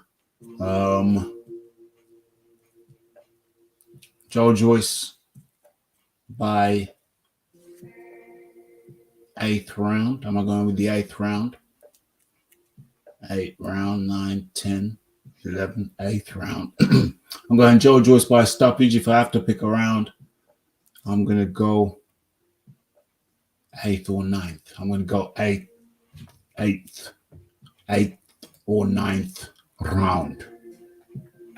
Where's this? This is at the Copper Box Arena, London. And what time will that be? Probably about 10 p.m. Probably about 10 p.m. ring walk for Joyce v. Zhang. And is it just on BT Sport, or are they making it pay for it? It's going to be on. It's always on BT Sport, isn't it? No, I mean, is it a pay-per-view? Oh. Let's have a look. I don't think it's a pay-per-view. Zhang, Copper Box Arena, London, and ESPN Plus for our American friends. Eastern, yeah, for our American friends. If it was pay-per-view, I think it would have said so on the fly. I don't see pay-per-view. I don't believe this to be a pay-per-view.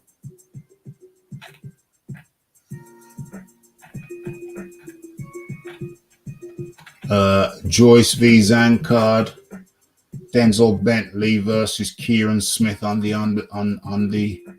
card. It's BT1. BT Sport 1. So that's not pay-per-view, no? Yeah. So Denzel Bentley on the undercard. Michaela Mayer on the undercard. Listen, if they got Michaela, if they have Joyce as the headline, Denzel Bentley before that, and then just before that, Michaela Mayer, then yeah. It's pretty good value for money, really. Yeah. Yeah, I'll cover those 3 fights if it's in that order. I'll cover those 3 fights. You know where to watch that. You don't listen to them commentators. You don't listen to them.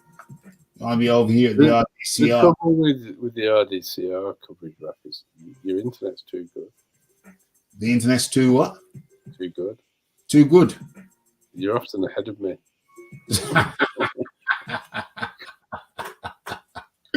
Well, that's good for you because if there's a knockout, I want to see into the future when I'm watching fights. It's not like I can see far enough in to get a bet out of it. there's a knockout coming out. Raphie tells you before, so you don't get any surprises.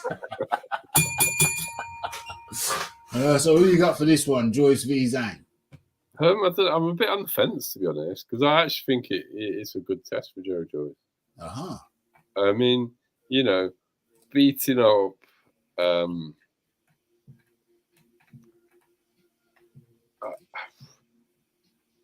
somebody who's devoid of all dog, you know, arguably the polar opposite of a dog, which I'm believed is one of the feline species.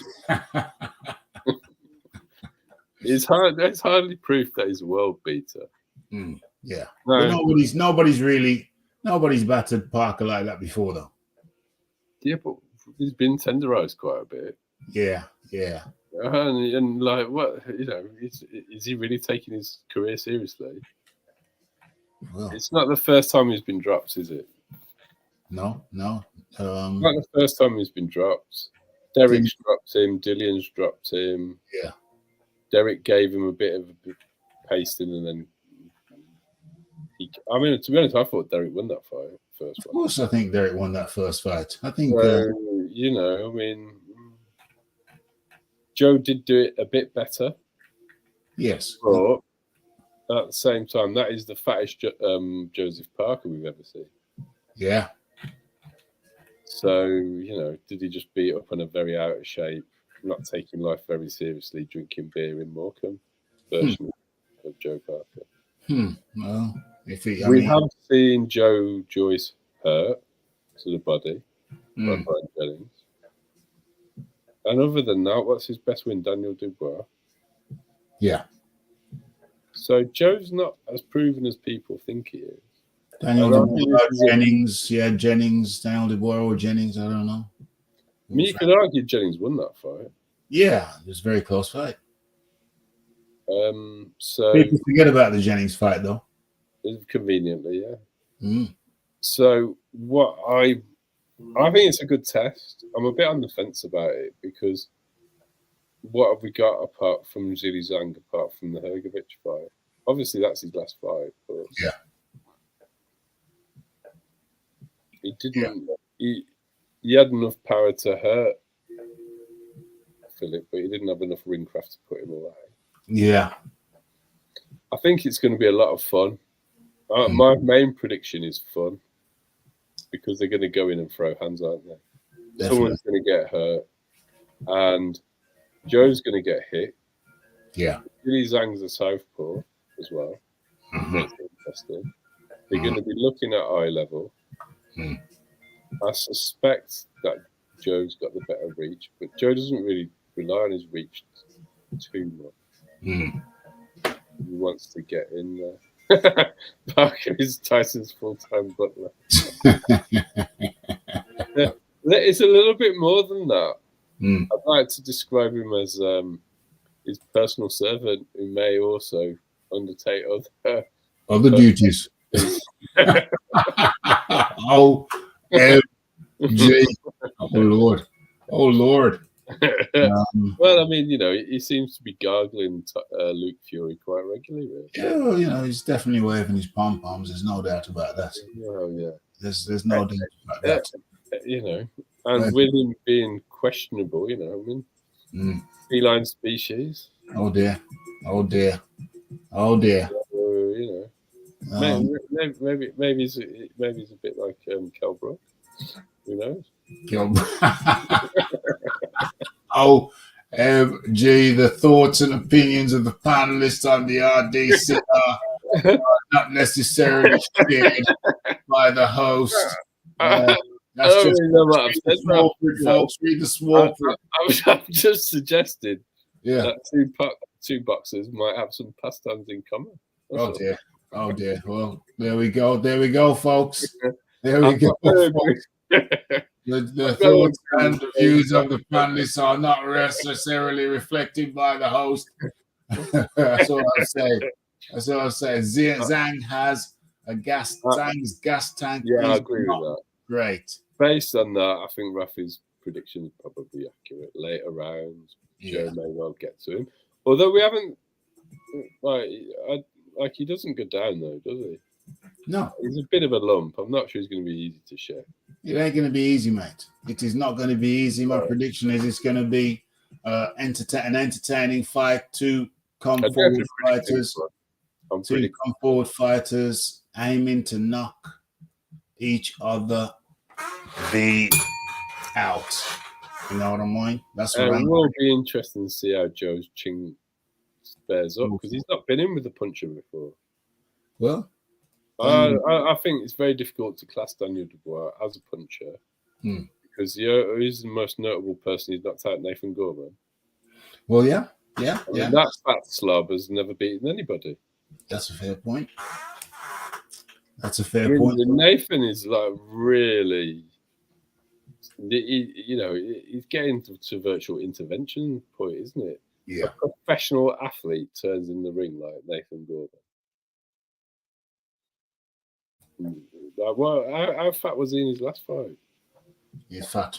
He was like 270 or something. He's only 6'2". It's crazy. He's as fat as Tyson. I find it hard to believe that he dedicates himself, that he gets up and goes jogging every day. I find it very difficult to believe. Well, I'm very concerned about his knees if he does get up and go jogging every day. Well, I mean, there are alternatives. He can go jogging in water. So I've got an alternative, Raph. Yeah. Step away from the beer and the pies. Yeah, that's the best alternative, isn't it? Step away, get out of the kitchen. Leave the kitchen alone. Chicken and rice and your vegetables. Have some egg whites with your porridge in the morning. Chicken and rice, sweet potato, and fish. Then chicken and rice, sweet potato and fish, just and vegetables with every meal. All ground food. In fact, even potatoes are fine. Potatoes are actually incredibly low in calories. Just do not make chips. Yeah. Roast potatoes or eat crisps. And I suspect that young Nathan likes to have all three on the plate at the same time. Yeah, I mean, if he cuts, I find it very difficult to believe that if he cuts out the junk food, he probably eats enough junk food in a day that equals the average recommended calorific intake of an average man. He probably eats that much junk food on a daily basis, pastries, crisps, chocolate digestives, chocolate fingers, some more crisps, some more pastries. He probably eats in junk food what is recommended calorifically, what is recommended for the daily calorific intake of an average male. That's probably the truth. I think more than that, Ralph, because that type of food is so calorie dense. You don't have to have a lot. Boom. 3,000 calories every day. Boom. You know what I'm saying? The other problem with it is it doesn't kick the leptin response in, so you just keep eating. Yeah. So I think all he really needs to do is cut out the junk food, really. Cut out the junk food and make sure he's eating nutritiously. And he'd be fine. It's just the junk food. Well, the other thing that would probably happen is we'd probably find out he's a cruiserweight. Yeah. He's not even that tall, is he? No, he isn't.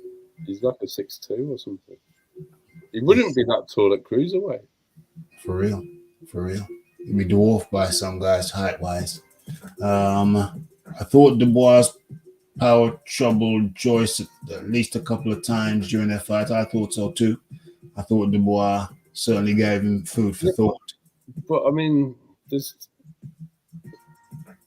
doesn't mean he's got this. He's got overhyped knockout power. Yeah, he might do. And so being able to punch enough to make somebody think, right, okay, I'm gonna not continue to just get punched in the face.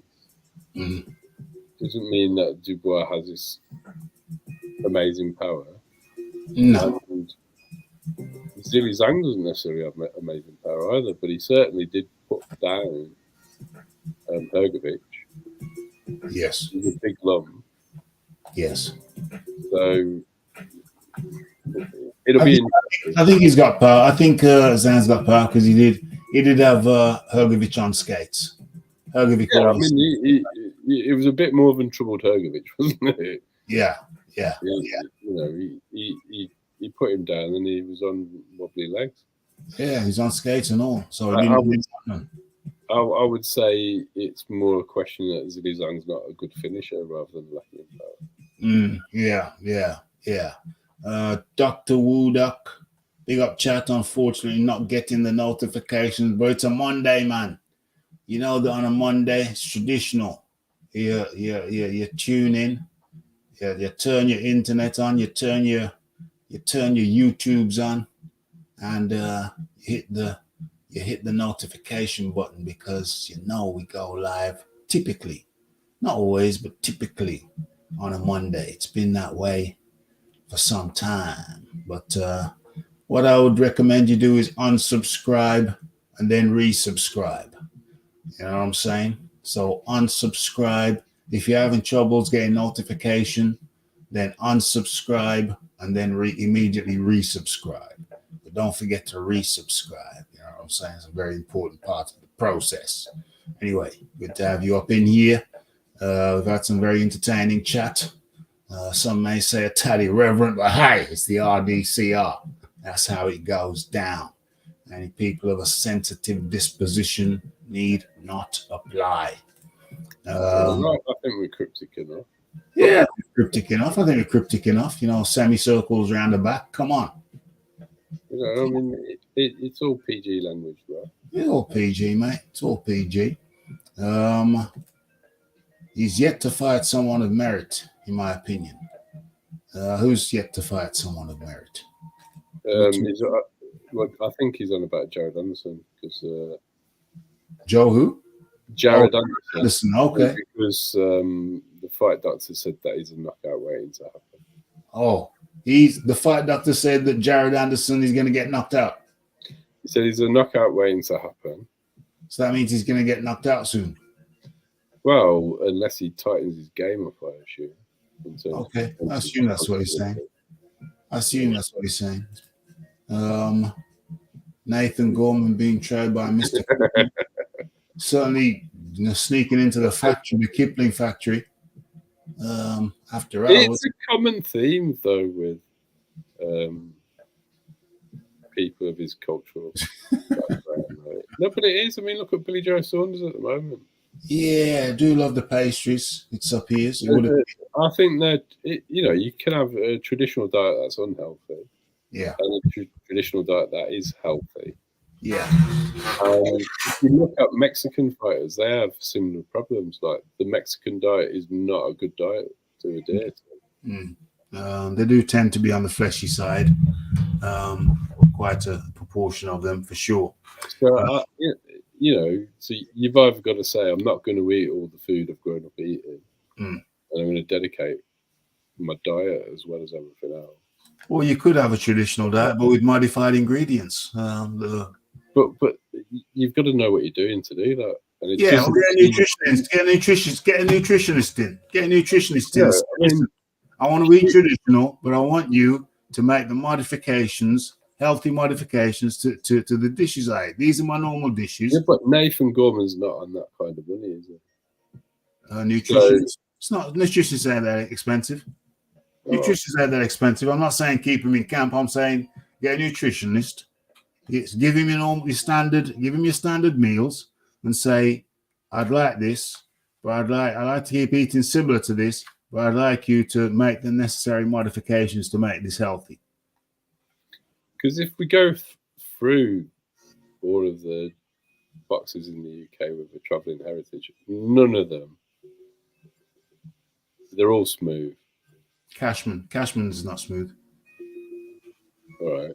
What weight does he fight at? What is he, a light heavy?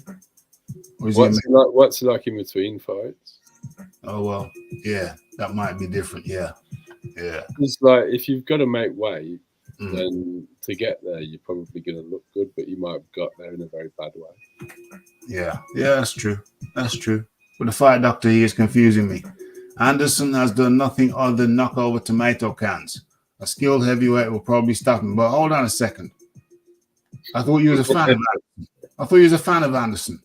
It's giving him deja vu of Deontay Wilder. Well, I don't know. I don't get it because the last time we talked about Anderson, the fight doctor was very high on him. Anderson is the American Anthony Joshua. You just described Deontay Wilder's career, though. Fight doctor. Knocked over tomato cans, got him with a skilled fighter, and got knocked out twice. That's what happened to Deontay Wilder. Yeah, you're describing Deontay Wilder there. I don't know how Anthony Joshua fits in there. Is he a unified champion?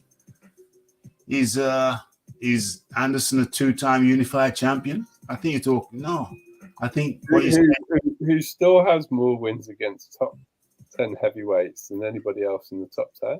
Boom. Boom. Even 2 years after, even 2 years without a win.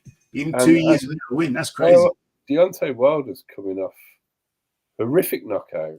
Yeah. Like, real bad ones. But apparently it's Anthony Joshua has no chin. Wow. But Deontay Wilder's, nobody ever talks about his chin. Make it make sense, fight doctor. Make it make sense. Because right about now, you're describing your boy. You're describing your boy, the bronze bomber.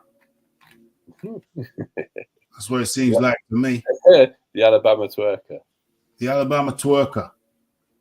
What it looks like to me. Tommy Fury, the second best boxer in the Fury family. He's smooth, though, isn't he? No, Felix. Well, we've just said about Felix. Yeah, we talked about Cash. Tommy's smooth, though. So I just think he's a naturally skinny person. Well, he's only hell. But he hasn't got the same. He's not got the same mother as the rest of them. The Fury kids basically come from, I think, two different mothers, and then Tommy comes from a third. They've got different dads as well. Tommy. Tommy. Yeah, Tommy. No, Tommy. Wilder went from. Interestingly, though, with Tommy, he's never in any sort of fight that requires any testing, is he? Yeah, does look like. I'd be very dubious about those two YouTubers being natural athletes. Naturally aspirated. Hold on a minute. Is he serious about him being the second best boxer in the Fury family, Tommy Fury? Tommy is the second best. Hey, he might That's be. Why I thought he was talking about Huey, to be honest. Yeah, he might be. He might be serious. Huey, but I think Huey would take that accolade for me. For me, it would be Luke and Huey. Yeah. You could argue that John is better than Tommy. Bloody hell. Dying. Well, I mean, Tommy got put on his ass by a YouTuber. He did. Said he slipped. Wilder went from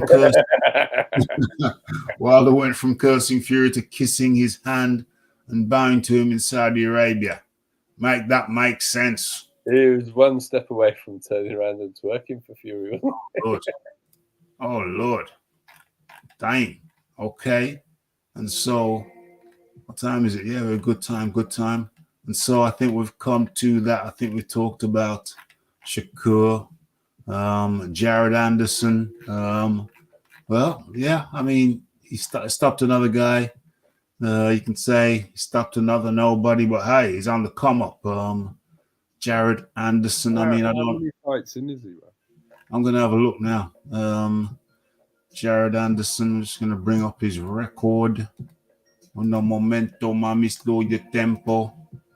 What the hell is this? I'd say for your first 15 fights, knocking out Marokans is okay. It's pretty standard. Let's have a look at Jared Anderson. It's when you do it for your first 40 fights, that's when I have an issue. When you do it for your first 40 fights, like a Deontay Wilder, then that could be problematic. And that's when you get in with somebody who isn't necessarily a puncher and you get knocked out. Yeah, that's when you start getting knocked out by non-punchers. So let's have a look at Jared Anderson. Okay, so it's Jared, Big Baby Anderson, heavyweight, 14 fights. Yeah, it's nice 14 fights. So that's what happens in your first 14 fights. What is it? 78-inch reach, 6'4", 78-inch. Same size as Daniel Dubois. That would be an interesting fight. That's a long reach, yeah. No, not really. No. Well, 80 plus at heavyweight really is a big reach. Yeah, but for his height of sub 6'5" guy. Well, Ali's had a 78-inch reach. Did he? Yeah. Blimey. No, but like you get as an example. Yeah. Brian Jennings is 6'3". He has an 84-inch reach. Blimey. Sonny Liston, 6'1", 84-inch reach. Mm-hmm. Frank Bruno, 6'3", 82-inch reach. Mm-hmm. Have you got a list of people's reaches there? I'm quite knowledgeable on the subject, right? But no, that wasn't the question, John. No, I haven't got a list in front of me now. Okay. You can check them all out if you want. He was reeling them off quite nicely. That was quite. Yeah. So Tyson Fury's got 85. Yeah. Lennox was 84. Anthony Joshua's is 82. Interestingly, Lawrence Cody's got a half-inch reach advantage on Anthony. Joe Joyce is at 80-inch reach. So I mean, it's not a bad reach. So he's got a 77-inch reach. Yeah, it's fairly standard for someone 6'3", 6'4" to have a 78-inch reach. Like Dillian White is a 78-inch reach. He's listed as 6'4". Alexander Usyk, 78-inch reach, 6'3". It's not bad. It's not good. It's just it's a bit more standard than I thought. Someone who has a poor reach is Joe Parker is a 76-inch reach. Well, it's Kubrat Pulev has a 79.5 inch. Like Vlad was an 81-inch reach, I think. So to be considered to have a big reach, it needs to be over 80 inches. Andy Ruiz has a 74-inch. He's full T-Rex, isn't he? A little T-Rex. Alexander Povetkin, let's have a look at his reach. He is a T-Rex, I can't remember what it's like. 75-inch reach, good Lord. Good Lord. But then, his style of fighting is suited for the short isn't it? Yeah. 76-inch reach for... As previously stated by John Dealey, the reach expert. Okay. What else? Carlos Takam. Let's have a look at him. He's at 80. Yeah. 80.5, yeah. And he's not a tall lad either. He's not tall. So that's interesting. He's got a long reach. Vladimir Klitschko. Let's have a look at his reach. 81. 81. So that's for his height. I've been pretty accurate on all of this so far. You're doing good there, John. I like your list. Got a good list there, John. I haven't got a list. Okay. What's the Eric Molina? I don't know Molina's. I don't know what 79-inch reach for Eric Molina. Dominic 8-inch reach. Let's have a look at Dominic Brazil. 81.5. Not bad. 81.5. What do you say Joshua's was? I forgot. It's 82. 82-inch reach. Okay. So we went into... Fury's by far got the longest reach. I think Wilder's at 83-inch reach. Let's have a look. Tyson. Tyson's 85. Tyson Fury. 85-inch reach. And the only other person in heavyweight that I can find with that size reach is that giant who's 7'1" that Hayford. Okay. 85. That what is his value of? He's the only other person I think with 85 inches. Bloody hell. Derek Chisora 74 inches. The team, like Joe Louis had 76 inches. Dang. Deontay Wilder. 83. There we go. 83 inch reach. Let's finish this off with Dillian White. 78 ages ago. 78. Blimey. I thought his arms were longer than that. No, I think what's deceptive with Dillian is he's actually got a short body. Yeah, must do, because his arms look long. Short body, so his arms hang low down. Yeah. But they're not actually that long. Yeah, for real. Alder went, what's this? Anderson versus Dubois. Well, Dubois is a WBA mandatory, so he's fighting Alexander Usyk next. Yeah, so what they'll do is, after he loses to Usyk, they can set that up. Because he's not beating Usyk, is he? I mean, I can't.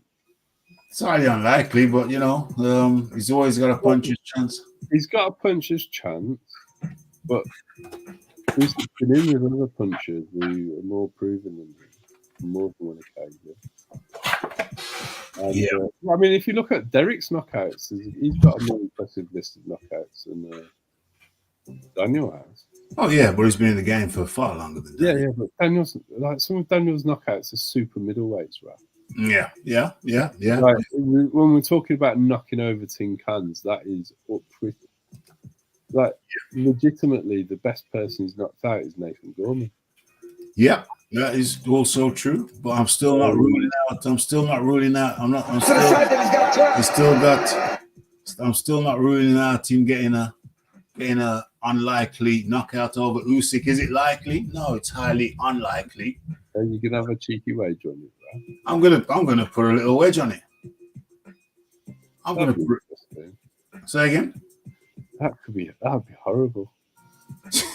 Undisputed Tyson Fury versus Daniel. Oh Lord, that would be horrible. Oh no, yeah, that's why. Oh shizzle, because they'd make that in a second. They'd make that in a heartbeat. So yeah, damn, you make me not want to have it happen now. Because that would be horrible. Because then he would win Daniel Dubois, and he'd become undisputed through the back door. Oh Lord, that's horrible. Well, I think that's Frank's plan anyway. So now I have to root. He's got 2 bites of the cherry, hasn't he? He's got Daniel, then he's got Joe. So now I have to root against Dubois, just because of how this damn thing plays out. If he wins, that's horrible. That's a shame. That's a shame. He's with Frank Warren. If anybody don't know, Daniel Dubois has the same promoter as Tyson Fury. So if Daniel Dubois beats Alexander Usyk, they'll sign that contract. He'll sign that contract in the ring. In the ring. In the actual ring. From their point of view, though, right? They're not going to fight Usyk because they've got to make Usyk fight Dubois and Joe Joyce. Usyk fight Dubois, and yeah. That's actually the order of the mandatories. But the IBF is the last one to be satisfied, isn't it? Yeah, but the undisputed trumps a mandatory. But from Fury's point of view, why not see if either of those two can beat him or tenderize him before you fight? Oh yeah, I see what you're saying. So they want Joe Joyce in there if Usyk fails. Yeah. Because Joe, yeah, exactly. Because even if, hold on a second, we're talking about if Dubois wins. No, what I'm saying is, say Dubois loses. Yeah. Joe Joyce is the next mandatory. Oh right, yeah. In case people. Why is Tyson Fury going to fight Usyk at all in the next 2 fights? Yeah.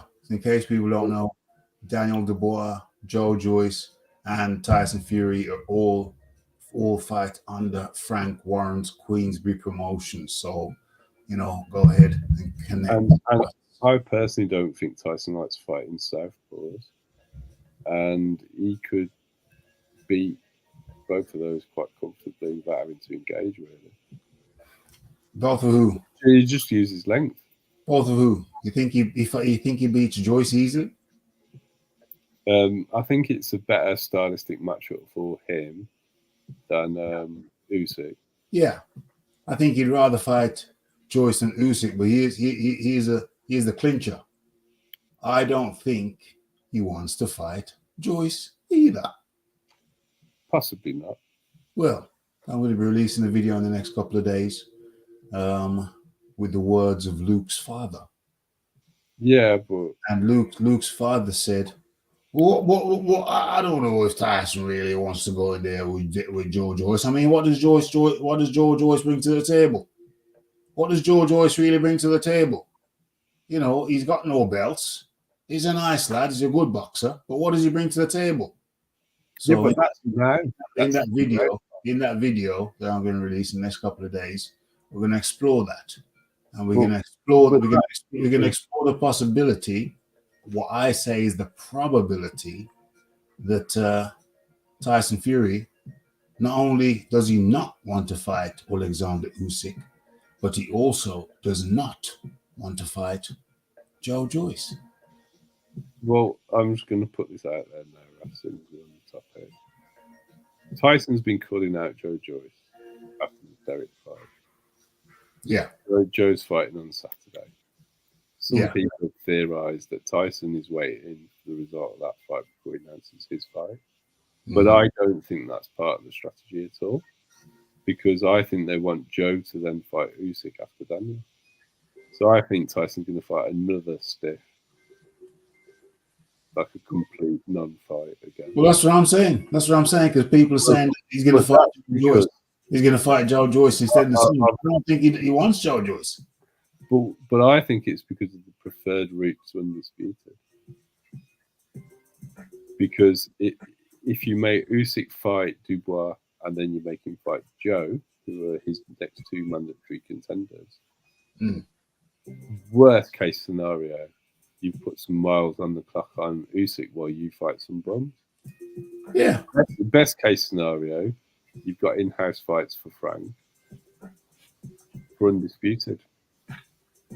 Mm-hmm. But why would Tyson fight Joe when he's a WBA mandatory, when he can just mess about doing what he's doing anyway?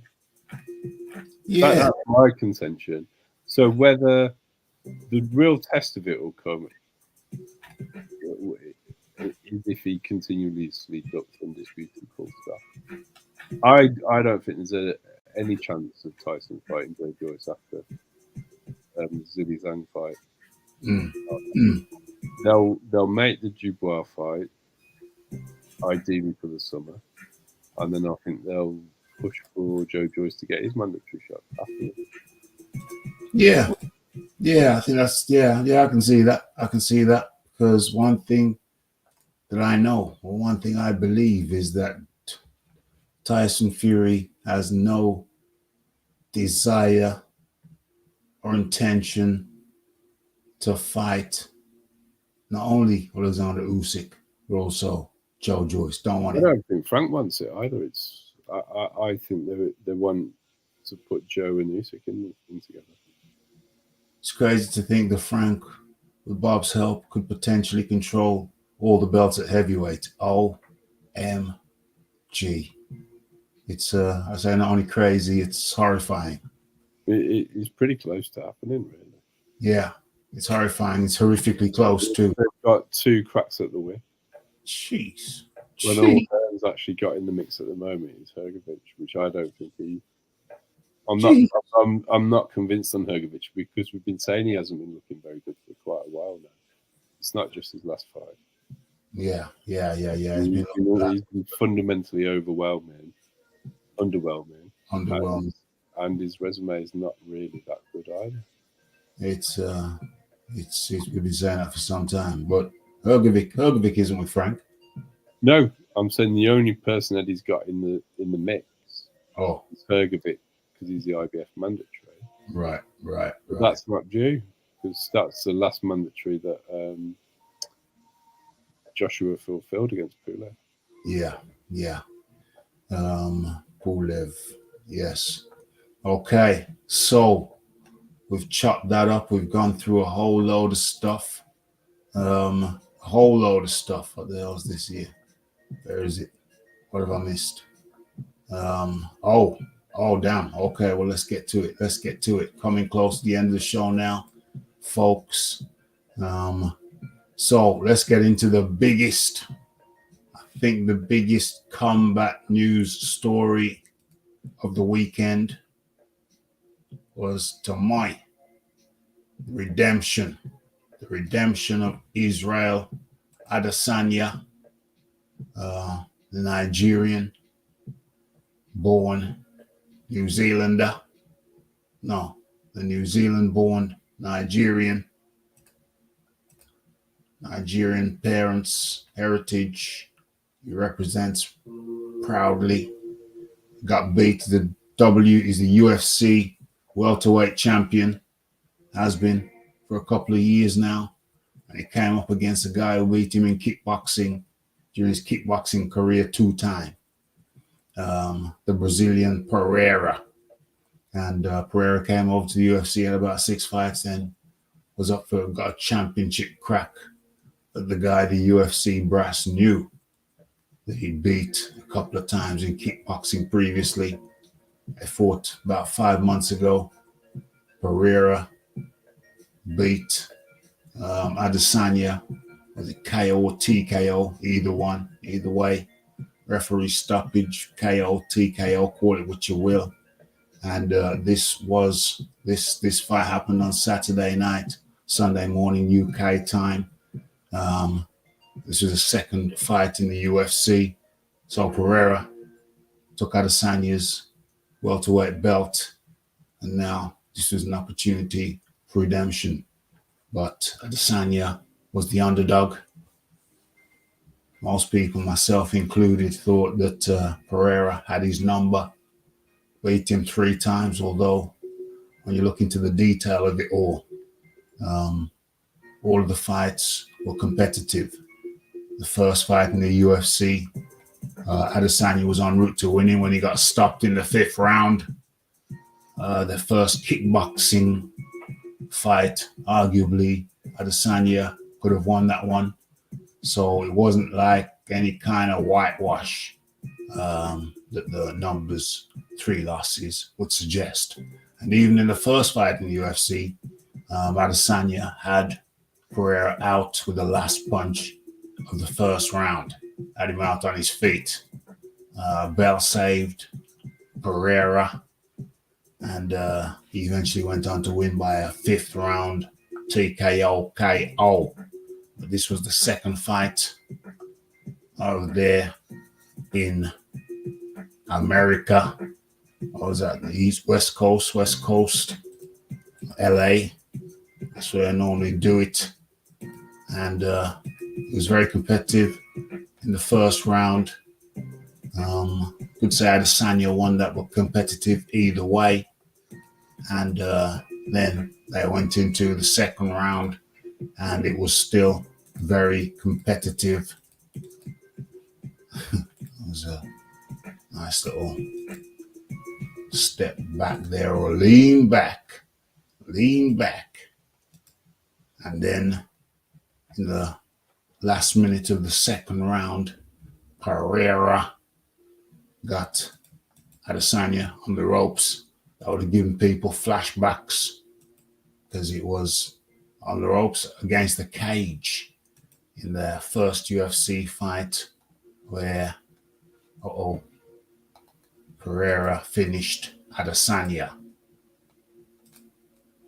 Okay, and with 50 seconds of the second round remaining in the rematch, Pereira began to open up on Adesanya, got his hands up against the cage. You see, I guess there's a gap between the gloves.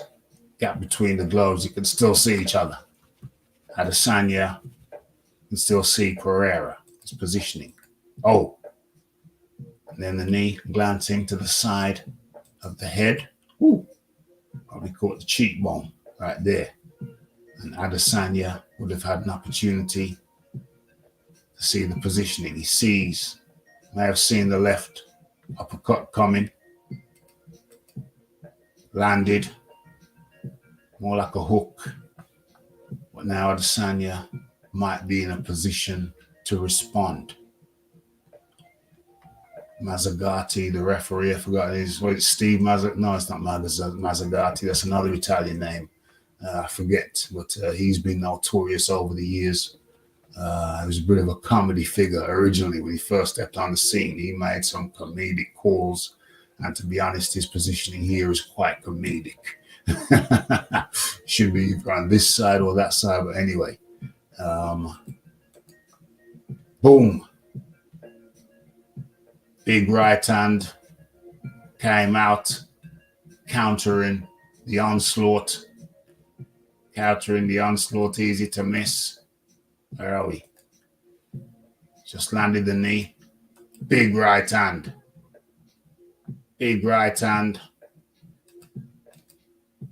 Pereira steps back up, but he's kind of half out of it.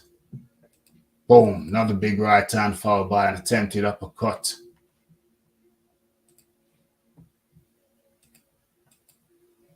Falls back, head bounces. Boom. Effectively out. Boom. Hammer fist on the jaw. Hammer fists are very heavy punches. I don't know if people realize that. Hammer fists are very heavy punches. You fall down with your whole weight and you extend. It's a very heavy blow. But needless to say, it was all over. It was all over. OMG, what we get in a replay. I don't think we need the replay because the UFC, they do like to, you know, have their say and stuff and use their stuff. But anyway, that was just for educational purposes. Adesanya said he was playing possum. He was getting touched up in that. He was getting touched up against the cage, but so he wasn't playing possum as we know it. But I think what he meant to say was that he wasn't as hurt as he may have appeared, and I think that's something that we can all concur with. His actions suggest that is correct. So was he playing possum as we traditionally understand it? No. But I think what he was saying was that he wasn't hurt as people may have thought. So he was riding the shot. So to an extent, do I think he was playing possum? Not totally, but to an extent. He was put in that position to the extent that he was in an awkward position, but he was very aware of what was going on and he was still looking for opportunities. And of course, he took his opportunity. So not traditional possum. I think he used the wrong word. I think he just meant to say he was more aware than people may have been aware. John Daly, your thoughts? I know you're not really a UFC guy, but I think for me, this was the fight, the combat sports fight of Saturday night. You can have that, Raph. Say that again? I'm happy for that to be the conclusion. Yes. What do you think about the knockout? You got any views, thoughts on that? Oops. I'm not really qualified. Okay. And so, congratulations to Adesanya. He got his redemption. Who next? Who next for Adesanya? Who knows? But certainly, what's going on here? I wanted Adesanya to lose simply because he wears women's dresses. Oh dear, I didn't know that. Makes me look bad. OMG. Is that true? Not to my knowledge. You might be joking. Yeah, I haven't seen that. So not to my knowledge. But hey, who knows? I don't really follow those cats that closely. So John Daly, that brings us to the end of the show. Much appreciation for jumping on and sharing your thoughts and observations with us on the RDCR Easter Monday. And yeah, great stuff. The John D. Your final words, please. John D.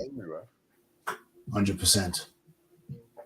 100%. That was the John D. Lee. Okay, thanks for that, John. And of course, we had the Jimmy earlier on, and of course, the Iron, thanks to Jimmy. And of course, the Iron Kong 26. He's got his own channel. Go check him out. Long time friend and panelist of the show. Makes men look bad. No, you said it makes me look bad. You already said it, Aaron. Come on. You already said it. Hammer fist, not really needed, just to make sure. Yeah, it was just an exclamation mark. It was just an exclamation mark. Enjoyed the show as per usual, says the Aaron Daly. 100% much appreciation. We appreciate the appreciation. No question about it. Hammer fist not needed. It was just the cherry. It was just a cherry on the cake. And redemption. And what else? What else you got here? What's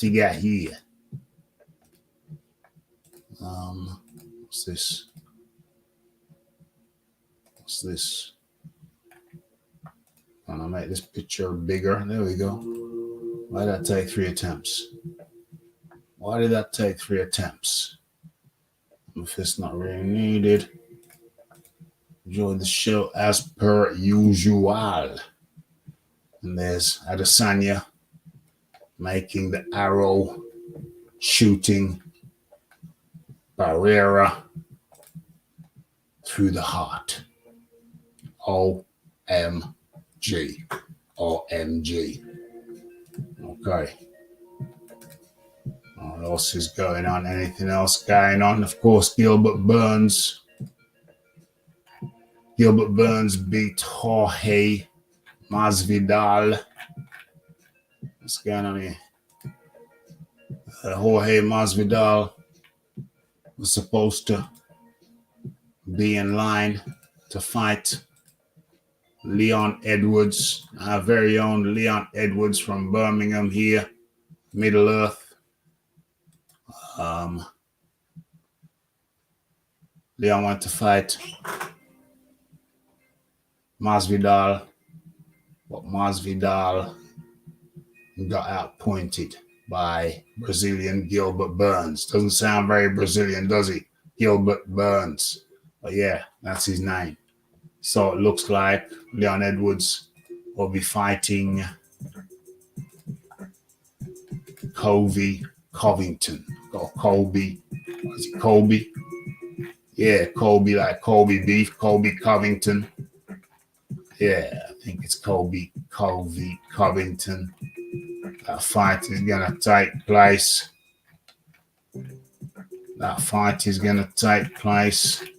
In most likely London. Let me just have a look, see if there's anything I've missed. I don't think there is. I think we've covered it.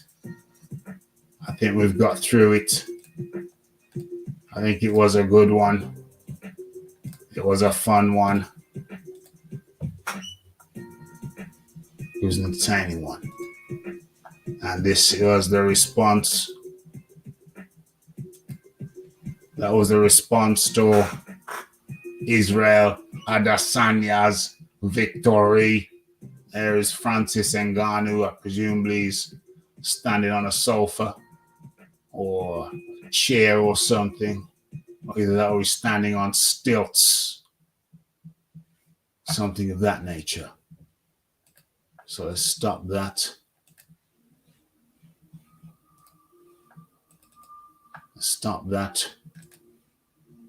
Let's go back to the thumbnail. start this thing, finish this thing as we started. OMG. OMG. Wrote the wrong picture up. Sorry about that, folks. Oops. Let's get the right picture up. Come on. Come on now.